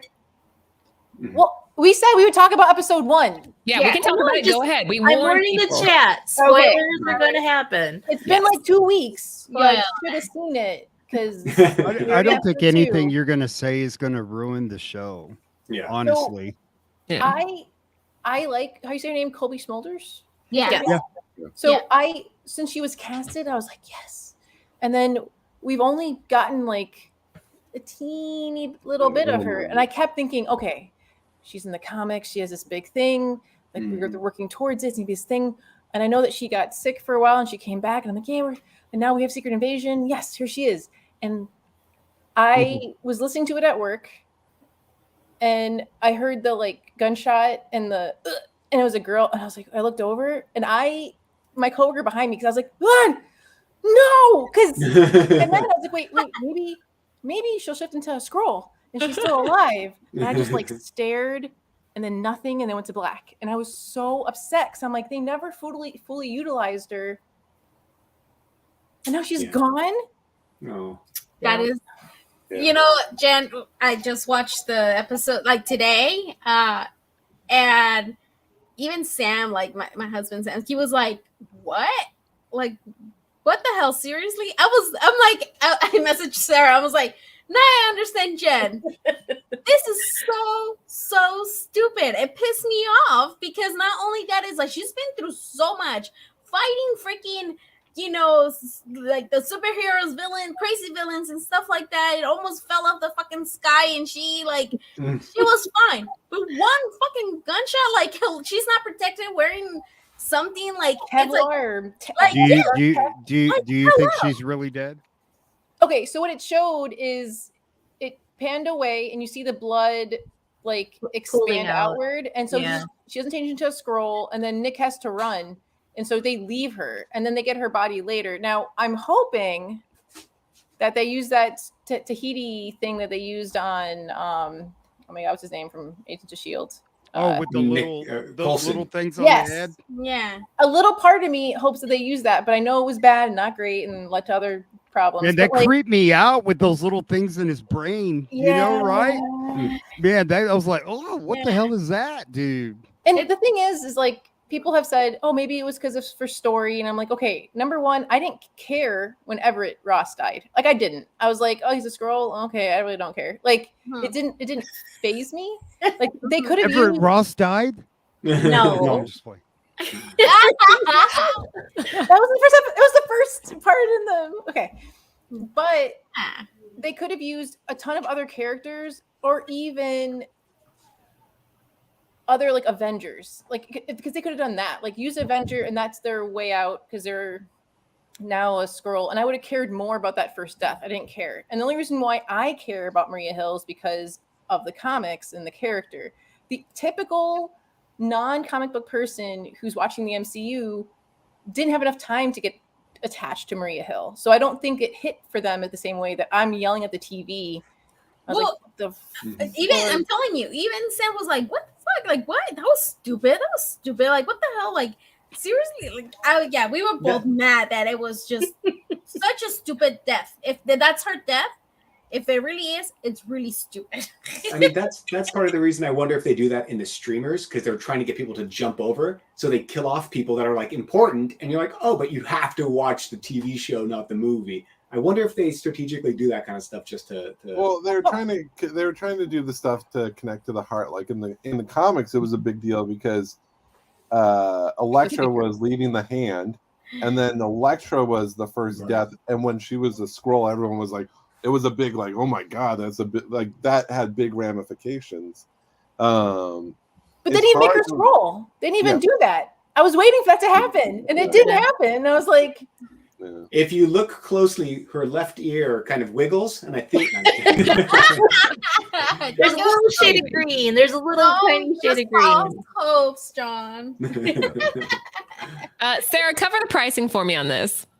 Well, you're gonna make me read now, aren't you? I am. Oh, so we've got last recorded sales at a value of $9, most common raw at $5, and most common slabbed a 9.8 at $51. And Laura, what does the asterisk mean? I don't know, Matt. What does that mean? Old sales. Okay, I could have done it better than that. It means that the last recorded sale was at least 6 months ago. Okay, so there you go. There are 3 months ago. 3 months. No, 6 months, Matt. I think I don't know. 90 days. 90 days. Damn it! Cover price people know. Get it together. I've been saying 6 months for like the last 2 years. So that's good to know. It's at least a day. Okay. What's the other one, Sarah? So we've got the new Avengers #4, last recorded sales value at $5, most common raw near mint $10, and most common slabbed a 9.8 at $57. Isn't this the one where Jessica Drew is technically this, was it Vernacki or Haranki, yeah, the school. The school. Yeah, that's another one. That's a new Avengers #1. That's what I thought. That's what I. Such a I good really story. like that Right? cover. I'm Guys, thinking if you were hanging out with us tonight, don't go anywhere. We have giveaways coming up. What do we have next, Jen? So on the left, it's James Rhodes as War Machine, and then on the right, it's Samuel L. Jackson, Agent Fury. Ooh. So, because they're both in the show. Yeah. Well, it was the first time he was Fury was drawn like African American, made to look like Samuel L. Jackson, right? Right. That was such a fun thing to see in Ultimates. It was that first thing where you see him like merging through walls and being like a badass spy. You're like, all right, I can get behind this. All right, good stuff. And pricing, Sarah. This I'm hoping this goes up because I have this Avengers West Coast Avengers number 94, so I'm hoping this will go up. So last recorded sales at $165, most common raw at a very fine at $31, and the most common slab a 9.8 at $152. So then we got the ultimate last recorded sales at $3, most common raw fine at $3, and most common slabbed a 9.6 at $10 with an asterisk. That seems cheap given what John was just saying about like the whole like that. It seems like a good deal, right? Yeah, especially like if it's, I guess, technically his first appearance, right? For Sam Jackson as Nick Fury. Yeah, I wonder if people know that. I don't know if a lot of people know that that's his first. I thought it was in another issue, but maybe not. I don't remember. Jen doesn't know either, so we're at a loss. I thought it was done in the Ultimates run with Millar. I think it was like I thought it was an Ultimate annual, if I recall. Was it his Well, son? I'm not going to debate you on anything, bro. I know that he had a son in the Ultimates. Yeah, there was. If it's an annual, he's in the annual. You say annual. No, I'm just looking and trying to look. Right. Whenever people go, but I could be wrong. Like they're never wrong. You know. That's actually true, Joe. I say that a lot. I It's could be true, wrong, right? knowing I'm not. I could be wrong. Oh, okay. just I so like, submit. so when you say, yeah, I could be wrong, it's like, bitch, you better not look for Mhm. While Matt's checking into that, Jen, what's on this one? So just figured Yeah, Ultimate Marvel Team Up #5. That's the one first. with Iron Man on it Yeah, in the spider web. with Yeah, the yellow. Mm. Yeah. That's the first time you see Samuel L. Jackson represented. that's the first Okay, one. okay. All right. Okay, that makes more sense because that one's $3. How much does that go for, Matt? Pulling it up real quick. Damn it, Matt. Hey. I feel like the man in the chair. Right? You know, earlier I was gonna say when you had your cat, your cat, you remind me of Spectre Gadget. Remember the bad guy? I'm like the evil villain. It's $13. So right. Highest, but, yeah, but the highest sale in 2020 was for $400 for a 9.8 CGC. yeah. Wow. Matt should be like the fact checker after every podcast. You got this wrong. You got Someone that said wrong. that I should be in their ear when they go to a comic book shop and be like, "No, don't get that one. No, yes, pull that one. Yes, no." I would pay Do a for that service. Wouldn't you Do a guys all service pay to at have cover the price. I'm gonna pimp Matt right now. Who wants to go? Go to point 5. Is it? Yes, that's the error. do an Grab auction, it. Lucy? We got Matt DeVoe on the block right now. We're going for $1. You can't buy it. He John, belongs to $4. cover price. I like to get paid in tacos. So Don't tell them. They'll give you more tacos. Right. and coffee. Coffee is good too. Oh yes. Jen, sorry, go ahead. So this is What If Secret Invasion #1 from 2010 on the left, and on the right, it's Spider-Punk #2 from last year. I love 2022. that cover. It's such Yeah. a cool. It cover. really is cool. I never seen it. Yeah, it's John Tyler Christopher doing this one of the scroll So good. covers. It's so good. That book could probably end up being expensive. The one on the right. Yeah. I mean, Isn't it just that bad? looks like it'll be one that people will forget about, and then it'll become something later on. You know, it just has that look. Well, It is on an upward that whole trend. run's been trending. Like it's in our movers after Spider-Verse. People started picking up everything punk. Mm-hmm. Very cool. And John Damn Tyler punks. Christopher doesn't he do all the baby stuff? Like the or is that No, that's Scotty It's Young? Scotty Young. Is this Negative space? yeah, but is this different from his typical artwork? Like is this Yeah. yeah, it looks a little bit. John Christopher is known for his negative covers Mhm.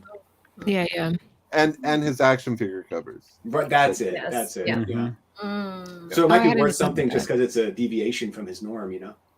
Well, Who's this the one. Sorry, go Who's the back. artist? The one on the right is that the one on the right? Who's the artist on the right? John Tyler Christopher. Oh, that's what That's what we're talking about. Okay, Yeah. I thought you guys were talking about the one on the wait, the one on the left.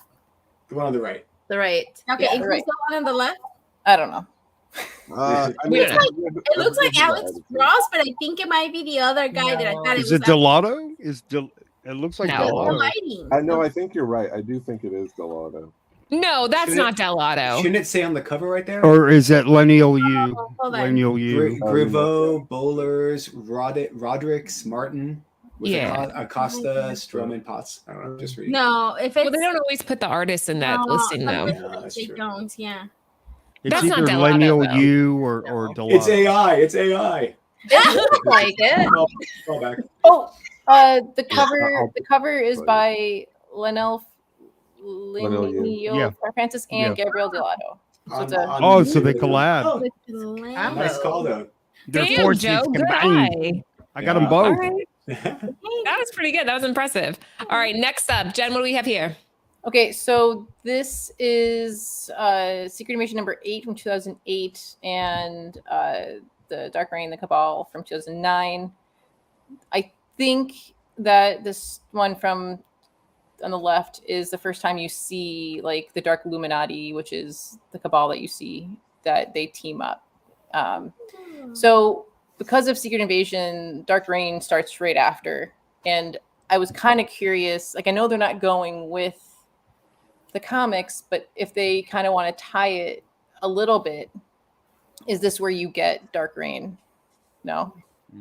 I see Sarah shaking her head. I don't think they're gonna touch anything. I think I Kinda mean, like you what got we've all 4 been episodes left. I think they're just gonna make up what I think they're gonna tie. I have a feeling that they're gonna maybe tie it into the Thunderbolts because it's very like spy-ish. You know, it's You know what I think, Sarah? What? I think somehow like Carol Danvers is going to end up at the end of this.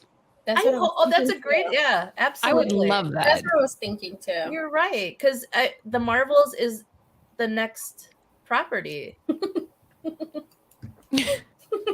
Dude, I'm so bad with like saying left and right. Like I'm always like confusing. I don't know why I do that. Just hold your hands up. Which one makes an No, L? no, just act like you're doing the Pledge of Allegiance, and My right, friend- and then you'll figure it out. Yeah, Oh, my yeah. friend used to call me Sergeant Lucy because I would be like left, right, no wait, left.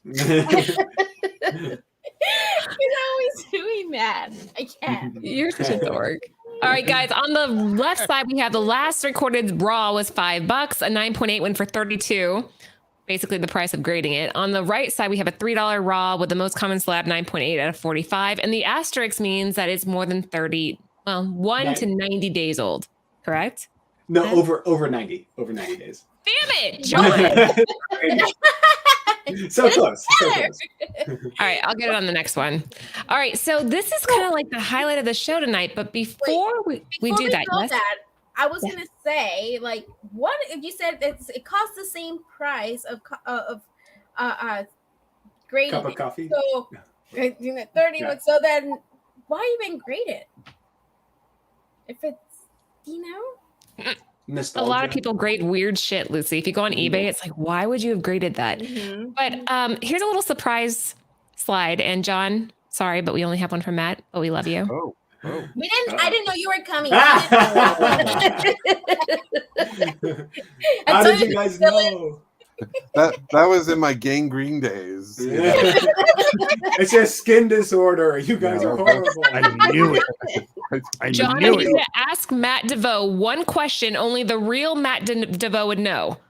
What was your cat's name when I first met you when we were in 2nd grade? Dude. What, you're asking me what my cat's name was? Yeah, to make sure you're not a squirrel. The white one. Oh, Do you not know? Holly. Yeah. He's a squirrel. No, he's Well, now we know your password to everything. Yeah, Polly, it's pretty much guys. Polly. That's right. Holly in. Just log in. Anyway, when our behind-the-scenes graphic designer Britt designed this just for you, so thank you for being here. I'm sorry she had to stare at my face for like 30 minutes. Make sure you're following Mega Matt on Instagram if you're not already. I don't get how you have so few followers. Maybe they don't know Because that. I don't share it. It's a private account. Oops. So don't follow me. I locked it down. So like, because it was like, it's usually like my family tagging me and stuff. So I shut it down. Yeah. So Well, follow you're like COVRPRICE. bombarded. Follow COVRPRICE. Bombarded with stuff to Matt DeVoe's. Okay, Spotlight. So guys, again, if you are new to the channel, welcome. If you're old to the channel, then you know that we are sponsored by COVRPRICE. And they have some pretty exciting new updates, new features that are be coming to their platform. I'm gonna let them take the lead here. What do you guys have coming up, Matt? Right on. John will take this one. John, take First it. of all, hi to Orlando. He helped us test this thing. He was one of our testers. So thanks. Hey, Orlando. Nice to see you. Did I just He's dox you? He's also a Sorry. CBSI guy from back in the day. Yeah. So we have a big update coming out. Now, we're supposed to come out this week, but we pulled it because we wanted to run a few more tests and get it just right. So next week is what we're shooting for. So those of you who don't know, COVRPRICE is a collection management system and price guide kind of all rolled into one. We aggregate sales data from multiple online sources, including like eBay, Heritage Auctions, and a few others. We pull in all those sales, and we're pulling in like 25,000 sales per day and applying it to our collection, our database of over 700,000 comic books. This gives us a unique perspective of the entire industry. Matt and his team write a bunch of content every week regarding what's happening in the industry. But one thing that we've been trying to do since the beginning is update our collection section. And it took us 5 years because we've been growing organically. And we're finally at that place where we're able to, hire developers and develop, all of our entire teams. And we're about to launch a brand new collection section, which is going to blow your mind because it has so many cool little things that'll help Technically, you. we did launch it. We're going to relaunch. I'm excited to show you guys. So if you want, I can share my screen and kind of go through it. And if you guys have questions, reach out and I mean, just. Yeah, I opened the chat to questions. We'll get to most of them. The first one so far is it a free service, which I'm sure you'll get to that. So go ahead and share your screen and explain away. All right. Yeah. So let me put all this stuff in While here. you're opening that up, so we do have a free version, but there's limitations. You can't see a lot of the extra features. But you can, if you sign up and choose the free service, you can access, I think, 5 free. You can look at 5 a day, and we're going to bump that up eventually. But for now, that's what it is. And when it comes to the free part, I mean, you get what you pay for. To be honest, yeah, the internet's great for aggregating anything. And if you want, of course, go to eBay, look at sold sales. But we and our team spend a lot of time verifying the important sales throughout the entire site. Our system's algorithmic. No, that's not right. Programmatic. Let's say that. Easier to say. So we have actually a lot of things in place to quarantine sales that aren't true. And so that takes a lot of effort, and to build something like this, to maintain it, takes a team of people. So in terms of paying, we're really affordable. We're $6.95 a month for the monthly subscription, and we are $5 a month if you buy the year. So it's less than the price of a comic book for knowing what everything in your collection is worth, knowing where everything. I spent more than that on Starbucks today, John. Oh, I did too, and I was mad. I was like, like coffee's almost $6. We also have you can't get out of McDonald's for like less than $12. It doesn't taste the same. I like McDonald's. John, continue though. We have a bunch of questions coming in. Lucy's starring them. We'll ask them at the very end. Okay. So let me just give you a quick walkthrough. So first things first, if you don't know, you can come in. So this is inside the collection section in COVRPRICE. You can look up, we have price guides and all those things as well. You can add any book and cover price to your collection, right? And then we'll track it for you. We do all the heavy lifting, basically. So I have, in this testing account, we have 348 comics, and I can say, okay, well, let me update the values. Cover Price updates it 5 times per day based on actual sales, right? So you can come back 5 times a day, see it going up and down. If you add or take out, add or subtract comics or change the values, you can then update it again. So it's always going to be as relevant and updated as possible. I'll get to this in a second because this is a brand new feature. The dashboard calls out like highest lab comics, highest raw. You can filter your entire collection by your key comics, as you can see down here. Cool thing is you can now highlight these and actually get all your key information at the touch of a finger. Wow. Sure. You have your wish lists. Let me talk about this though. This is the virtual box. So a virtual box is one request. A lot of this was user generated request. And a lot of people were like, hey, help me interact with my collection in a kind of fun new way. The virtual box is basically a subgroup of your main collection. So if you wanted to, like right now I have all things Batman, my personal collection, things to sell. I can very quickly, so I have these 3, I can create more, but I can go over to the all section and I'll say, well, what if I wanted to add Batman, right? Type in Batman into the search results. Batman pops up. I can go through and click each one. So I can go edit. I can say click, or I can just say select all, add to a virtual box, things to sell. All of those have instantly been added to the box. I can go in and say, great, things to sell, 13 things. I can update that price to see what everything is worth, $5,000, not so bad, not too shabby. I can go into that box and I can see everything that I've added, and we now have list view. So across the site, you can go in, and if you enter a purchase price for anything in your comic collection, we'll say, great, you said you paid $20. We know the estimated fair market value is $63 based on what you said you had, a CBCS, in this case, 9.4, your potential profit is $43. You can now do that to everything in your collection. And that alone is worth the membership. That one feature, John, is worth the membership. Sorry, continue. Wait. No. There's so many. We got some cool stuff coming up. Yeah, there's some really neat stuff. Okay. So that is really cool. Now, one thing that we've improved upon is people were saying to us, like, it's a hassle putting things in and out of the collection section. Not anymore. If you wanted to, I can delete everything at once. Hit delete. No, I'm not going to do. Everyone gasps in unison.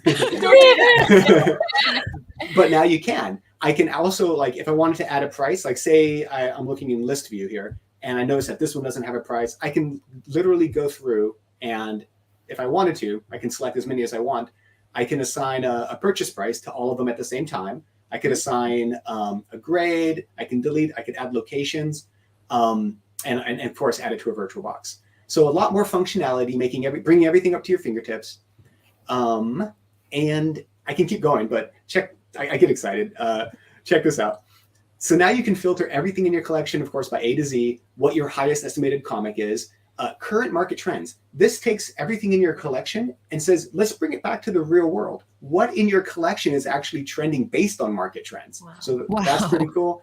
Your profits by dollars, your profits by percentages, recent market sales. So again, Matt puts out shakers and mover content all the time. A mover on our site is something that has a lot of sales each week, and a shaker is something that each day has the largest sale from the day before. From the day before. So you can see all the movers, basically things with recent market sales in your collection. Again, saying, well, what's happening?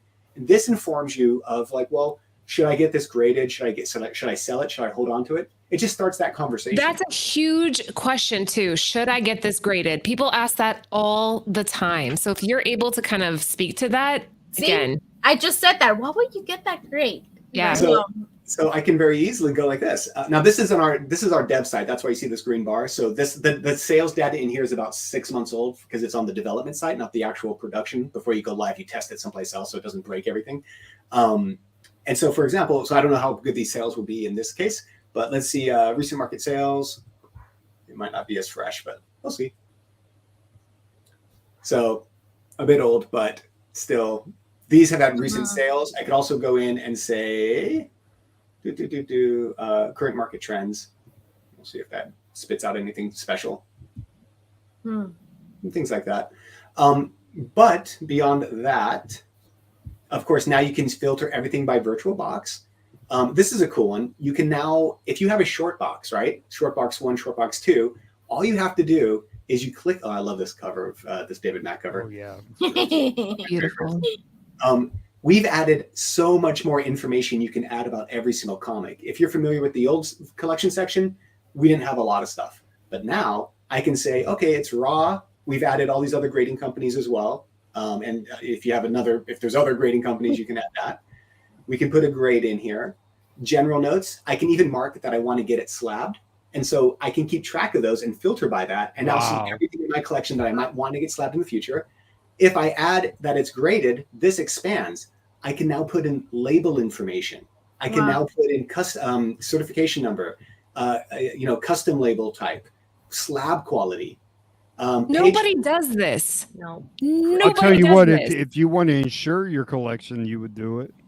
I know. No, I mean, like, no other service offers this. No. Right. Yeah. Oh, You yeah. even have a shipping thing I saw down there. Oh yeah, check it out. And so from here, you can even, and all these collapse, I'll collapse these and open them up so it's a little bit easier to see. But you can then go into storage and virtual boxes. So you can type in any type of storage you want. So each comic gets one physical storage location because that's how life works, right? You can't duplicate it. So you can say short box number 1, you can add it. I can put it in a virtual box or create more right here just by typing it or by hitting add. I can now add multiple signatures. So before, I'll say Stanley just because why not?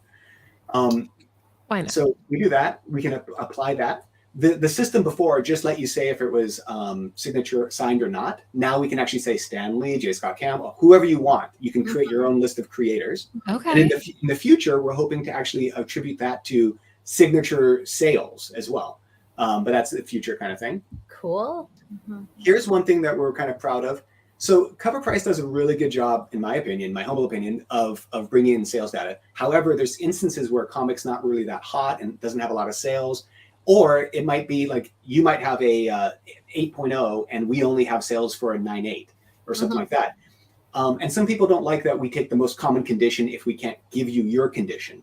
That said, I can now put in my own sales price. I might say I bought this for $100 and watch what happens. When I click that, we were looking at this one up here. Oops. It has a black bar at the bottom.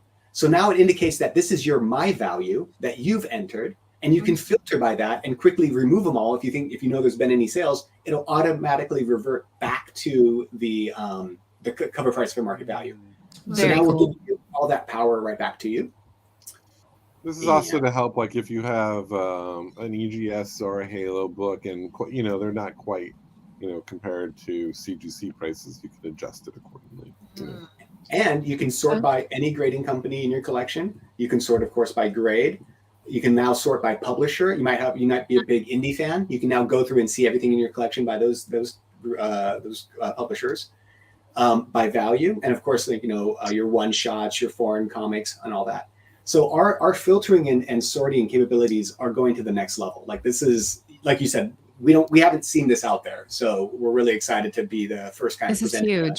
And even in the purchase, and like you had a section up for that one that like if you scroll down more, it says purchase and it lets you type in how much you paid for shipping. But that's where the part that I was like, oh yeah, Especially now with shipping. Jen's Jen's a stickler about shipping.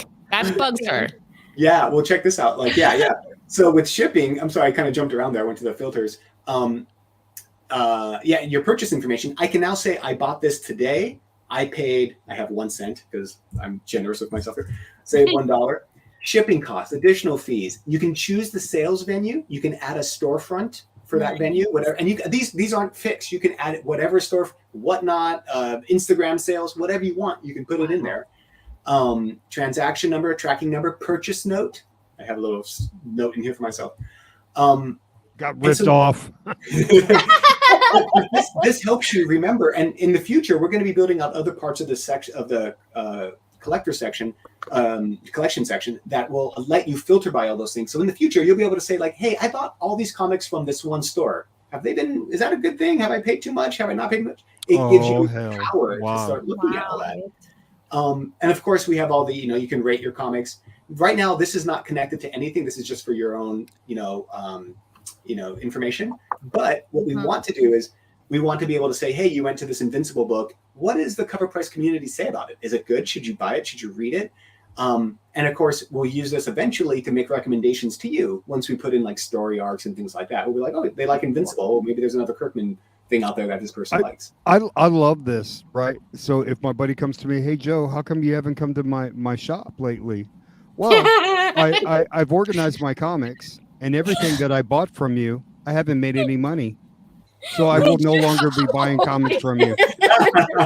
And I can show you here on the Cover Price app how you continue to rip me off. Joe picking fights, of course. We're happy to be in your corner and give you the ammunition. And I will be posting this on the IG.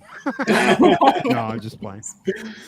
And then finally, I'll just go through real quick the other stuff. But there's you can of course look at everything by series. You can delete the entire series or go to the full series outside of your collection and start adding things. But one of the cool things I like is this wish list. So before we just had a static list, and it was just like, is it on your wish list or it's not? Now you can search your entire wish list by anything that you've added. We have people with thousands of things on their wish list. Wow. But you can now go into that and you can create notes like, hey, buy it when it hits $10. You can add your desired grade. So here I said, Cover Price, I want this in a 9.8. We'll give you the estimated value. This one's grayed out because it's over 90 days with the asterisks. And again, this is our development site. So these are pretty much all of them are older. It's only like maybe a few months old. Maybe there's a few that aren't. Here we go. But now you can actually, as you're going through long boxes or shopping online, you can look at your wish list and you can say, just as a ballpark, what should I pay if I'm looking for a 9.8, right? And now we'll give you that estimate. I believe we can even do it. Yeah, if it's graded as well. Wow. Yeah, like, man, this is so handy if you go to a con, so you have the comps right at your fingertips, man. Mm-hmm. It's amazing. Or if you're a new collector too. Absolutely. Yeah, this is awesome, man. Speaking of being a new collector, if you are adding stuff to your collection say you go to your local comic shop and you just added everything, you could quickly sort by recently added to collection. Nice. And then you can just, if you need to work on something in your collection, you can quickly get to it and be like, okay, these I just added. Let me go ahead and add purchase prices and all that stuff as well. Mm-hmm. So. Holy hell, John. That was a fantastic presentation. Yeah, I think we was were sold at hello, but we have a lot of questions. Are you okay just taking questions one by one? A lot, Matt has, I think it was Matt. I've been answering a lot of them. I've been knocking them out. Yeah, he's been answering a bunch of them, but then the one that I do that I kind of also was wondering myself, it was about, I think it was this one, the partnering with CLC, because I know you guys are partners with them and everything. So it's still going to stay pretty much the same. I know. We love CLZ. Yeah, we have a good relationship with them. Yeah, CLZ is great. So the way it works is if you are a CLZ member, you can, and you're a Cover Price Ultimate member or an Unlimited member. We've been doing all the Ultimate comics on Ultimates in my head. If you're an Unlimited Cover Price member, you can link your accounts very easily, and I'll show you real quick. And send your collection back and forth. So Right. So if you were to go here into your profile, go to Cover Price account or CLZ account, you'll just follow these steps. We'll generate a token. You'll then go down here and click into your CLZ account, and it'll connect your account. So you will see Cover Price values in your CLZ collection. Now, if you wanted to, you can also move your collections across. CLZ will export your collection there, and you can email it to us, and we'll import it. So we get people sending like 10,000 comics at once, and we're like, yeah, no problem. And it's all formatted to fit our site. Right. That's why it's like it automatically ports out. So say if you only had before, you only had CLC now, so you don't have to do everything all over again, adding them.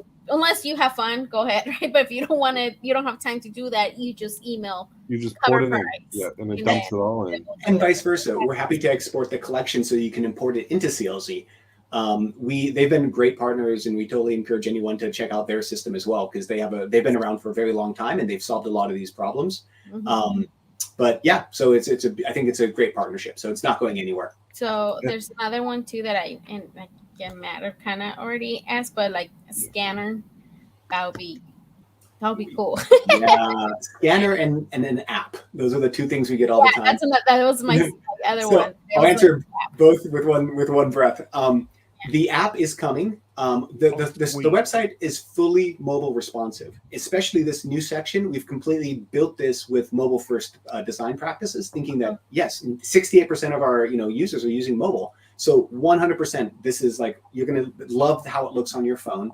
And in the future, once we went with this strategy because we wanted to get in front of as many people as possible. When you build an app, you have to go in iOS, you have to have developers for that. You have to go into Android, have developers for that. And this is such a complex system, and so millions of data points. We needed to build it out in a great way, but we're actually moving out into an app, or at least we'll have an extension into an app pretty soon. And as for the other question was, wait, does no one do this? I just made a shortcut on my phone. Does no one do that? No one likes to do that. They want an app. Have you seen that Rick and Morty? You want to build an app? But is that on? Wait, I know. I think I did that before on my phone too. It was another when I first started, and yeah, it's such a. I have it like bookmarked on my phone, so like every time like I go on my like Safari, like it's already it's always there, and it's always open anyway. So like I never close it. It kind of feels like having another app. It's kind of like so. Apple's I love struggling, and we really need to like get on Apple so we could give them money so they can stay alive. Yeah, I honestly think it's better this way. But the way that the website, I feel like it's a little bit easier. I don't know, to navigate. I don't. Lucy, are there any more questions we haven't answered in the chat? It pretty much. Matt answered them all already. I don't know if there's one that you want me to.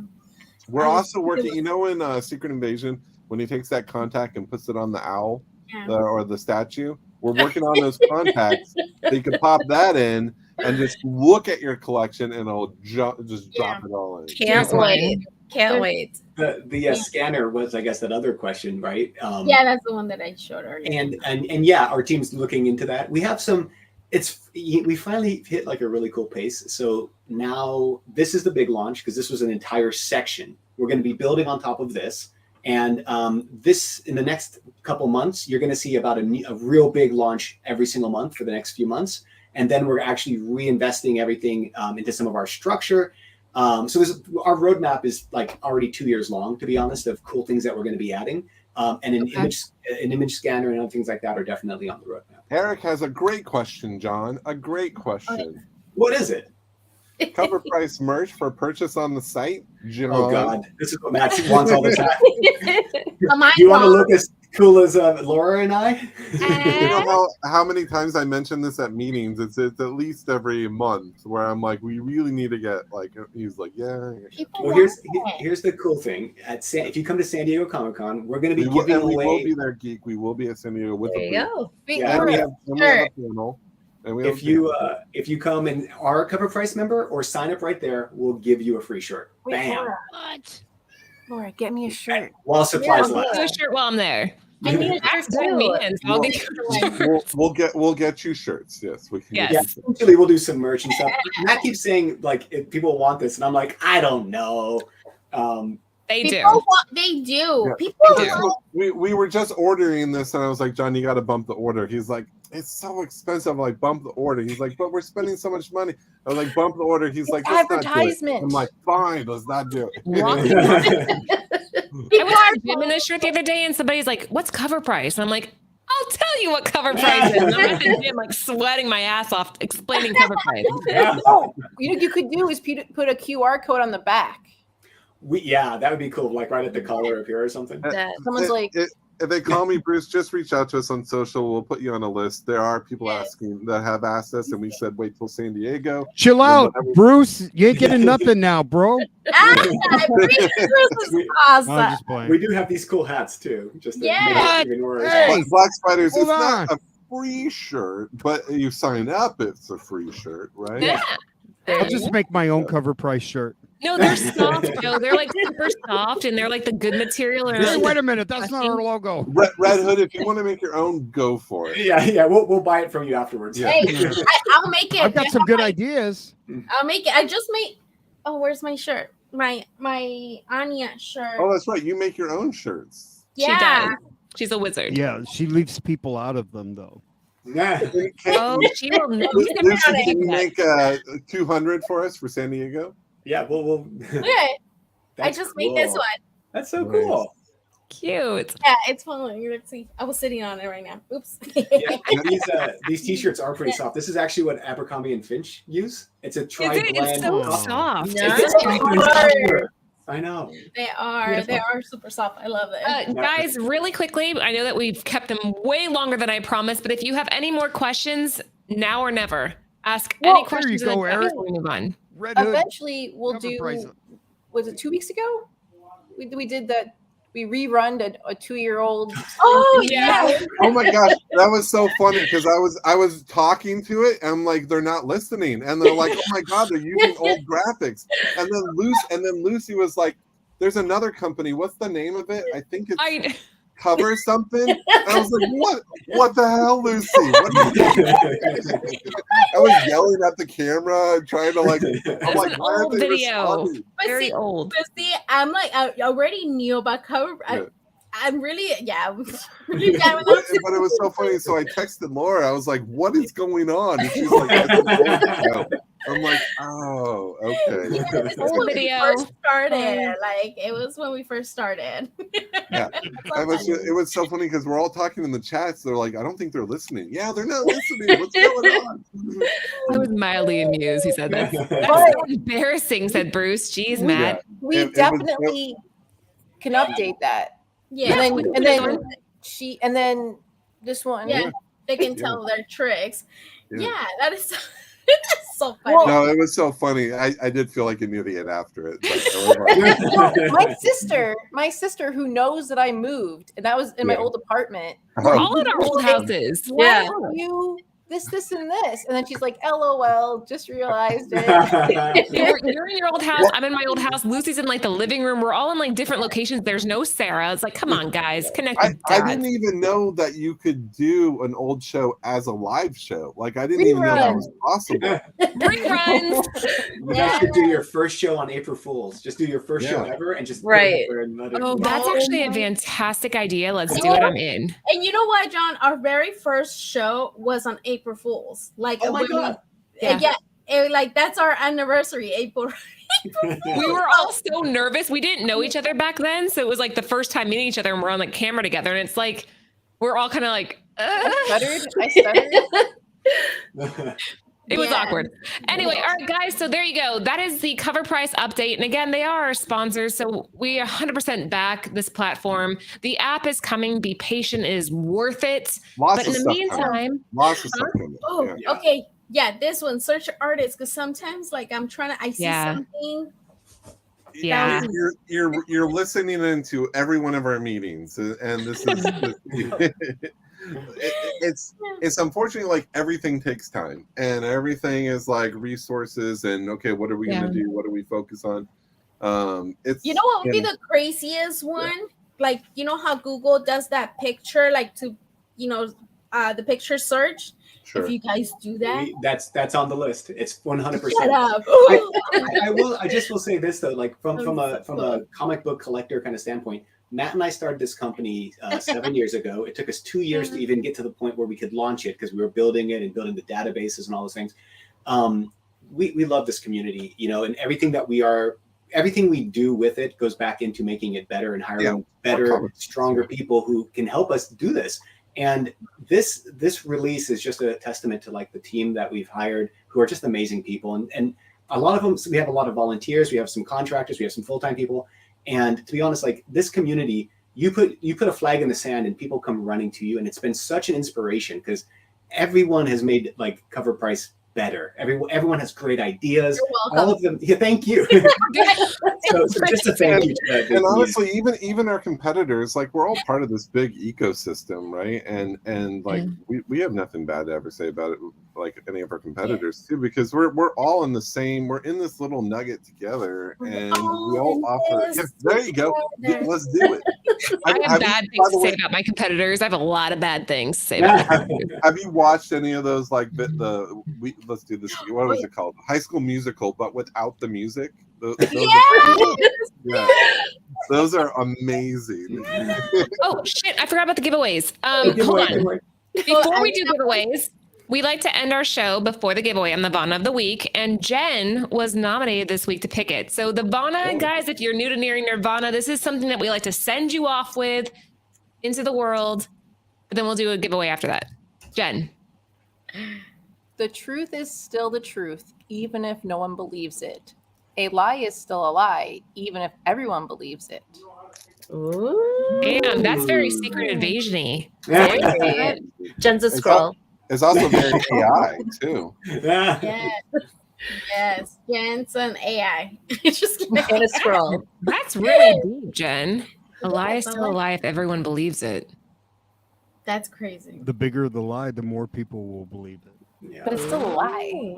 It's still So a you're lie. saying that there's a secret civilization in Antarctica that's in the middle of the Earth? Oh my God, I heard about that recently. Don't even get me going on that. I've gone down some rabbit holes. Middle Earth theories. John loves Middle Earth theories. Love it. That's awesome. It's a real Okay, life guys. comic book. Oh, I'm clicking Lucy's button. She's gonna kill me. All right, No, let's no, do you're it okay. 'Cause down. I couldn't do it because I have. What? Okay, show the books. All right. Oh, hold on. Is it Hold two, on. two different ones or one Yeah, person? two different That's ones. two different do ones. Different ones. Sorry, I'm not Yeah. touching the spine. I'm not pinching the spine. There we go. I want that 8 billion genies, man. That looks Dude. so cool. Whoa, I haven't Right? seen whoa, that book. whoa. We don't even have any. Like, I told Anthony, we should start saving our own shit. We don't Yeah. have any. We have none. We, Yeah, yeah. I think this is what I ordered. No, this is what I ordered from you. Like back in the day. Aww. That's really Yeah. Come here real quick. Look what he's giving away. When's the last time you saw one of these? Here's Bird City. The black cover? Yeah. I don't But with even the have little one. Nintendo. The sleeve. Look at the sleeve. We do I don't not think I own have one the of these. sleeve. That's I don't think- amazing. I don't think I have the sleeve either. I don't think I have that. I think I have the book, but not the sleeve. Lucy, you want the sleeve? Holla at your boy. Holler Yeah, at your there you boy. go. There you go. I got some sleeves left. I think because I ordered a bunch because I'm a Nintendo fan. So yeah, I think I got some more here. Oh yeah, look, here's a sleeve right here. Answer the giveaway too on behalf of Cover Price. So Okay. Yeah, there you go. Okay. I have Do that. 3 giveaways. You guys have in comment right now. Do it now. Do it now. wait, what's So- the first giveaway? Matt, hold up the first one. First giveaway. What? What's the first one? The first one. He froze. Oh, no, he is. Oh, there it is. He's back. Okay, there it is. There Giveaway it is. number 1, guys. So Where's the let's drum do roll? this. I know. don't Dang have it. We need one, dude. This is have a a gun. rare Nintendo sleeve. There it is. Right, just the There. ching-ching. Ching-ching. Okay. I'll I'm get going a to do drum it. roll by the next one. 1, 2, 3. Let's go. So And all by you the gotta way, do like is, I'm What? telling you, 8 billion genies is going to be a big deal on Amazon. oh, it is. I can't wait till it's live action and people are like, oh, I shouldn't have sold my copies. Yes, congrats. All right, Lewis. He's one of our like not oldest. Hey, he's in Oh, every oh, chat, and he always gives me a hard time. I meant like man. most loyal. He's most loyal. Loyal. Hold on, really quickly. I'm gonna put myself on the big screen here for a second. Aunt just Wait, walked in. These are sold out. Oh, whoa. The Battle Chaser. Oh man, I love Battle Chasers when it first came out. Are That's these so cool. separate or one? This will be one giveaway. Oh, wow. We got our Ariel Diaz and our David Nakayama. Yeah, for Wait. one person. Nakayama. Luisa, you're here. Luisa, All right, oh, we're wait. gonna do Wait, is he here? who? Remember? Lewis. Didn't we Lewis. think- Shit, Lewis, be here. Oh Does he have to no. be Yeah, here, he has- yeah, he said he have to be here, but He was here earlier. He was talking. he noise to was. me, Well, yeah. Well, What do you guys? It's Lewis. Somebody message him, text him. If he's the oldest, maybe he fell asleep. Matt, damn it. Okay, let us lie. If you see this again, if he doesn't message you, message message cover price for the Yeah. address. Yeah, And if you he can, doesn't, Or well, John. Wait, well, who do I actually, do it? how do we verify? Because if someone just says, "Hi, I'm him," you know what I mean? well, it'll have his, yeah, I'm his Lewis. IG is him. Oh yeah, you have to. Oh, duh, that makes sense. You'd have to send us from your Instagram account so we Instagram, can yes, see your from Yeah, picture yeah, and all and that it'll stuff. say like Lewis. So Yes, All right, yes, I'm gonna yes. change my Cover name price, right now. COVR. Is Running Cat on already? shit, Oh, I know. That's my bad. I let us go too you know long. what? Sorry. He's probably with Brian watching Brian. Yeah, I gotta jump. with I the gotta hot jump tent. on Yeah, over sorry. there. Yeah. I know. Joe, do you gotta go?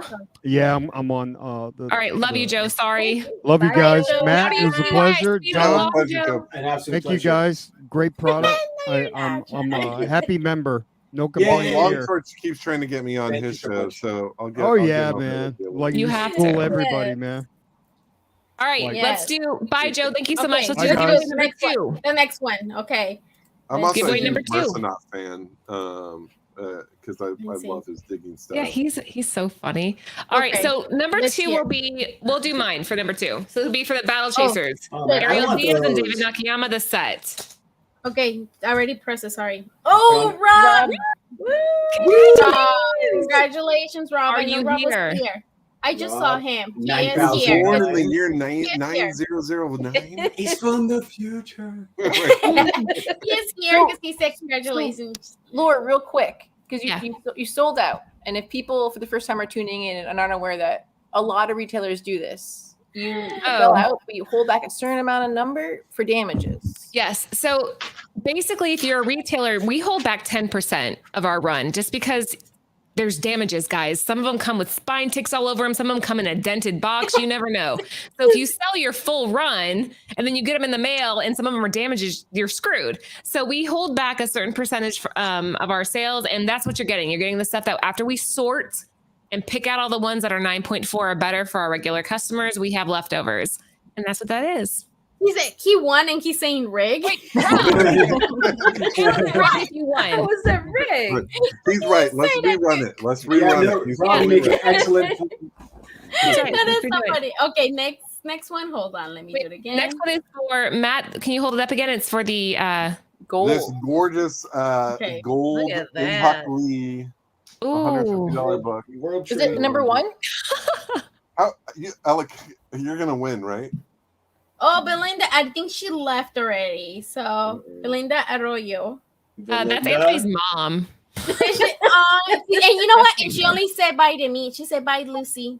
I know she'd say bye to her own daughter-in-law. It's fine. Yeah. Are you run it again? Okay. Yes. Oh, okay. She loved me. Wait, so Matt, is that number 1? I'm going for you, Liger. Yes, number 1. Nice. Let's see. Oh, Oh, that's awesome. That's Nice. It totally is Alonzo, rigged, you're the yeah. winner. we can. It is rigged. That is awesome. No, I swear, this is not rigged. I can't do it. That's awesome. So we have Alondo's information. Alonzo, just reach out and we'll get you that. So Yes. I have Lewis for the 8 billion. But Rob he's 9,009 got to for still Battle be here, Chasers, right? Is he still here? It's fine. No, that's fine. It's Okay. fine. And then Alondo. He's for the here. Oh, he Grand is Tour. here. Yeah. Oh, wait. Huzzah. Huzzah. There you go. One of the Huzzah. nicest guys I've ever met. Honestly, that guy's really cool. Congratulations. Perfect. Congrats. Hey. That's a huge win. You guys, John, Matt, thank you guys so much for joining tonight. We appreciate it more than we can say. If you guys are new to the channel, make sure that you sub, give it a thumbs up. We have Monday Cover Lovers, Tuesday is Comic Book Women with the all-female podcast. Wednesday, we have the Mondo Mail Call. Thursday is Long Story Short. Friday, Nearing Nirvana. And then tomorrow morning, we have the Saturday morning toy box. If you haven't already, please give Cover Price a sub. As they proved tonight, they are worth every single penny, whether you are a seller or a collector or whatever. Use code Nirvana14 for 30 days unlimited membership for only 99 cents. And Bird City Comics. Tonight, we launched one of 2. I'll tell you now, we have 2 covers for The Sacrificers by Rick Remender. Tonight, we did our Tula Lote Virgin cover, and we have another one coming that nobody's seen other than Matt. Matt, I think you're the only person that's seen that art. What do you think of it? For which one? Tahani. Oh, yes. I am a massive Tahani fan. I also, because my first commission ever done, and that cover is amazing, but I'm a huge She-Ra, so Tahani was my first commission. Ooh. And so I had to do this She-Ra. She-Ra. Turn it into a cover. Beautiful. Yes. Yeah. Oh, So this Sorry. is her post transformation, but yeah, Tahani is absolutely amazing. She is an up and coming, if not already hot. You know, she's So Matt's like, hey, why doesn't Bird City do a cover with her? And I'm like, done. So we reached out. We got her to do our. Was this the one that I sacrifices connected cover. you with? I didn't realize that. Yeah, I actually name dropped. I was like, Matt DeVoe says that you'll work for me. And she said it was okay. She's like, oh, Matt DeVoe, yeah, sure. No, she's awesome. She's very, very nice, and she did an incredible cover for us. But yeah, that's coming up later. In the meantime, don't sleep on the sacrificers. It's kind of like a Hunger Game theme. Each family has to sacrifice a child in order to keep their lifestyle, and it's very interesting. Rick Remender's an incredible artist. Writer, and the art in this is so good. Yeah, that's So all I have to say about it. it's Sophie's Choice, the comic. Yes. That's awesome. Yeah, Was it Modern Family where he's like crying, he had to choose? You love Modern Family. It's on repeat. It's like we cycle through Friends, The Office, and it just keeps going. We need to Try talk American Housewife. We need to talk in which one? American Housewife. Oh, I remember I told you about that one. I love American Housewife. We It's so do watch good. that one. Yeah, my wife. Yeah, my wife was watching. That's on my rotation too. The kid is a really good actress. Kat. Oh yes, I was so sad that she was gone for the last season. Well, she left to become like a bigger star, and I haven't seen her in anything. She was in the Quentin Tarantino film. Oh yeah, she was on that one. Yes, that's the only thing that I have. That's what she quit for. She quit for that film specifically. Yeah. Yeah. I don't know. All right, John. Any last words before we let you go? Thank you so much for having me, and Matt. Like honestly, this was your format and everything is so much fun. I just hearing you share like the comics that you're interested in and talking about them actually really inspired me. I want to go get the woods and everything because and ladies of comics, of comics, and we got to celebrate all the ladies in comics. Yeah. So thanks so much for having us and for everyone for taking part in all the great comments. You made me laugh a few times actually. So thank you. Perfect. Thank you for being here, Matt. What about you? Any last words? Nah. That was a word.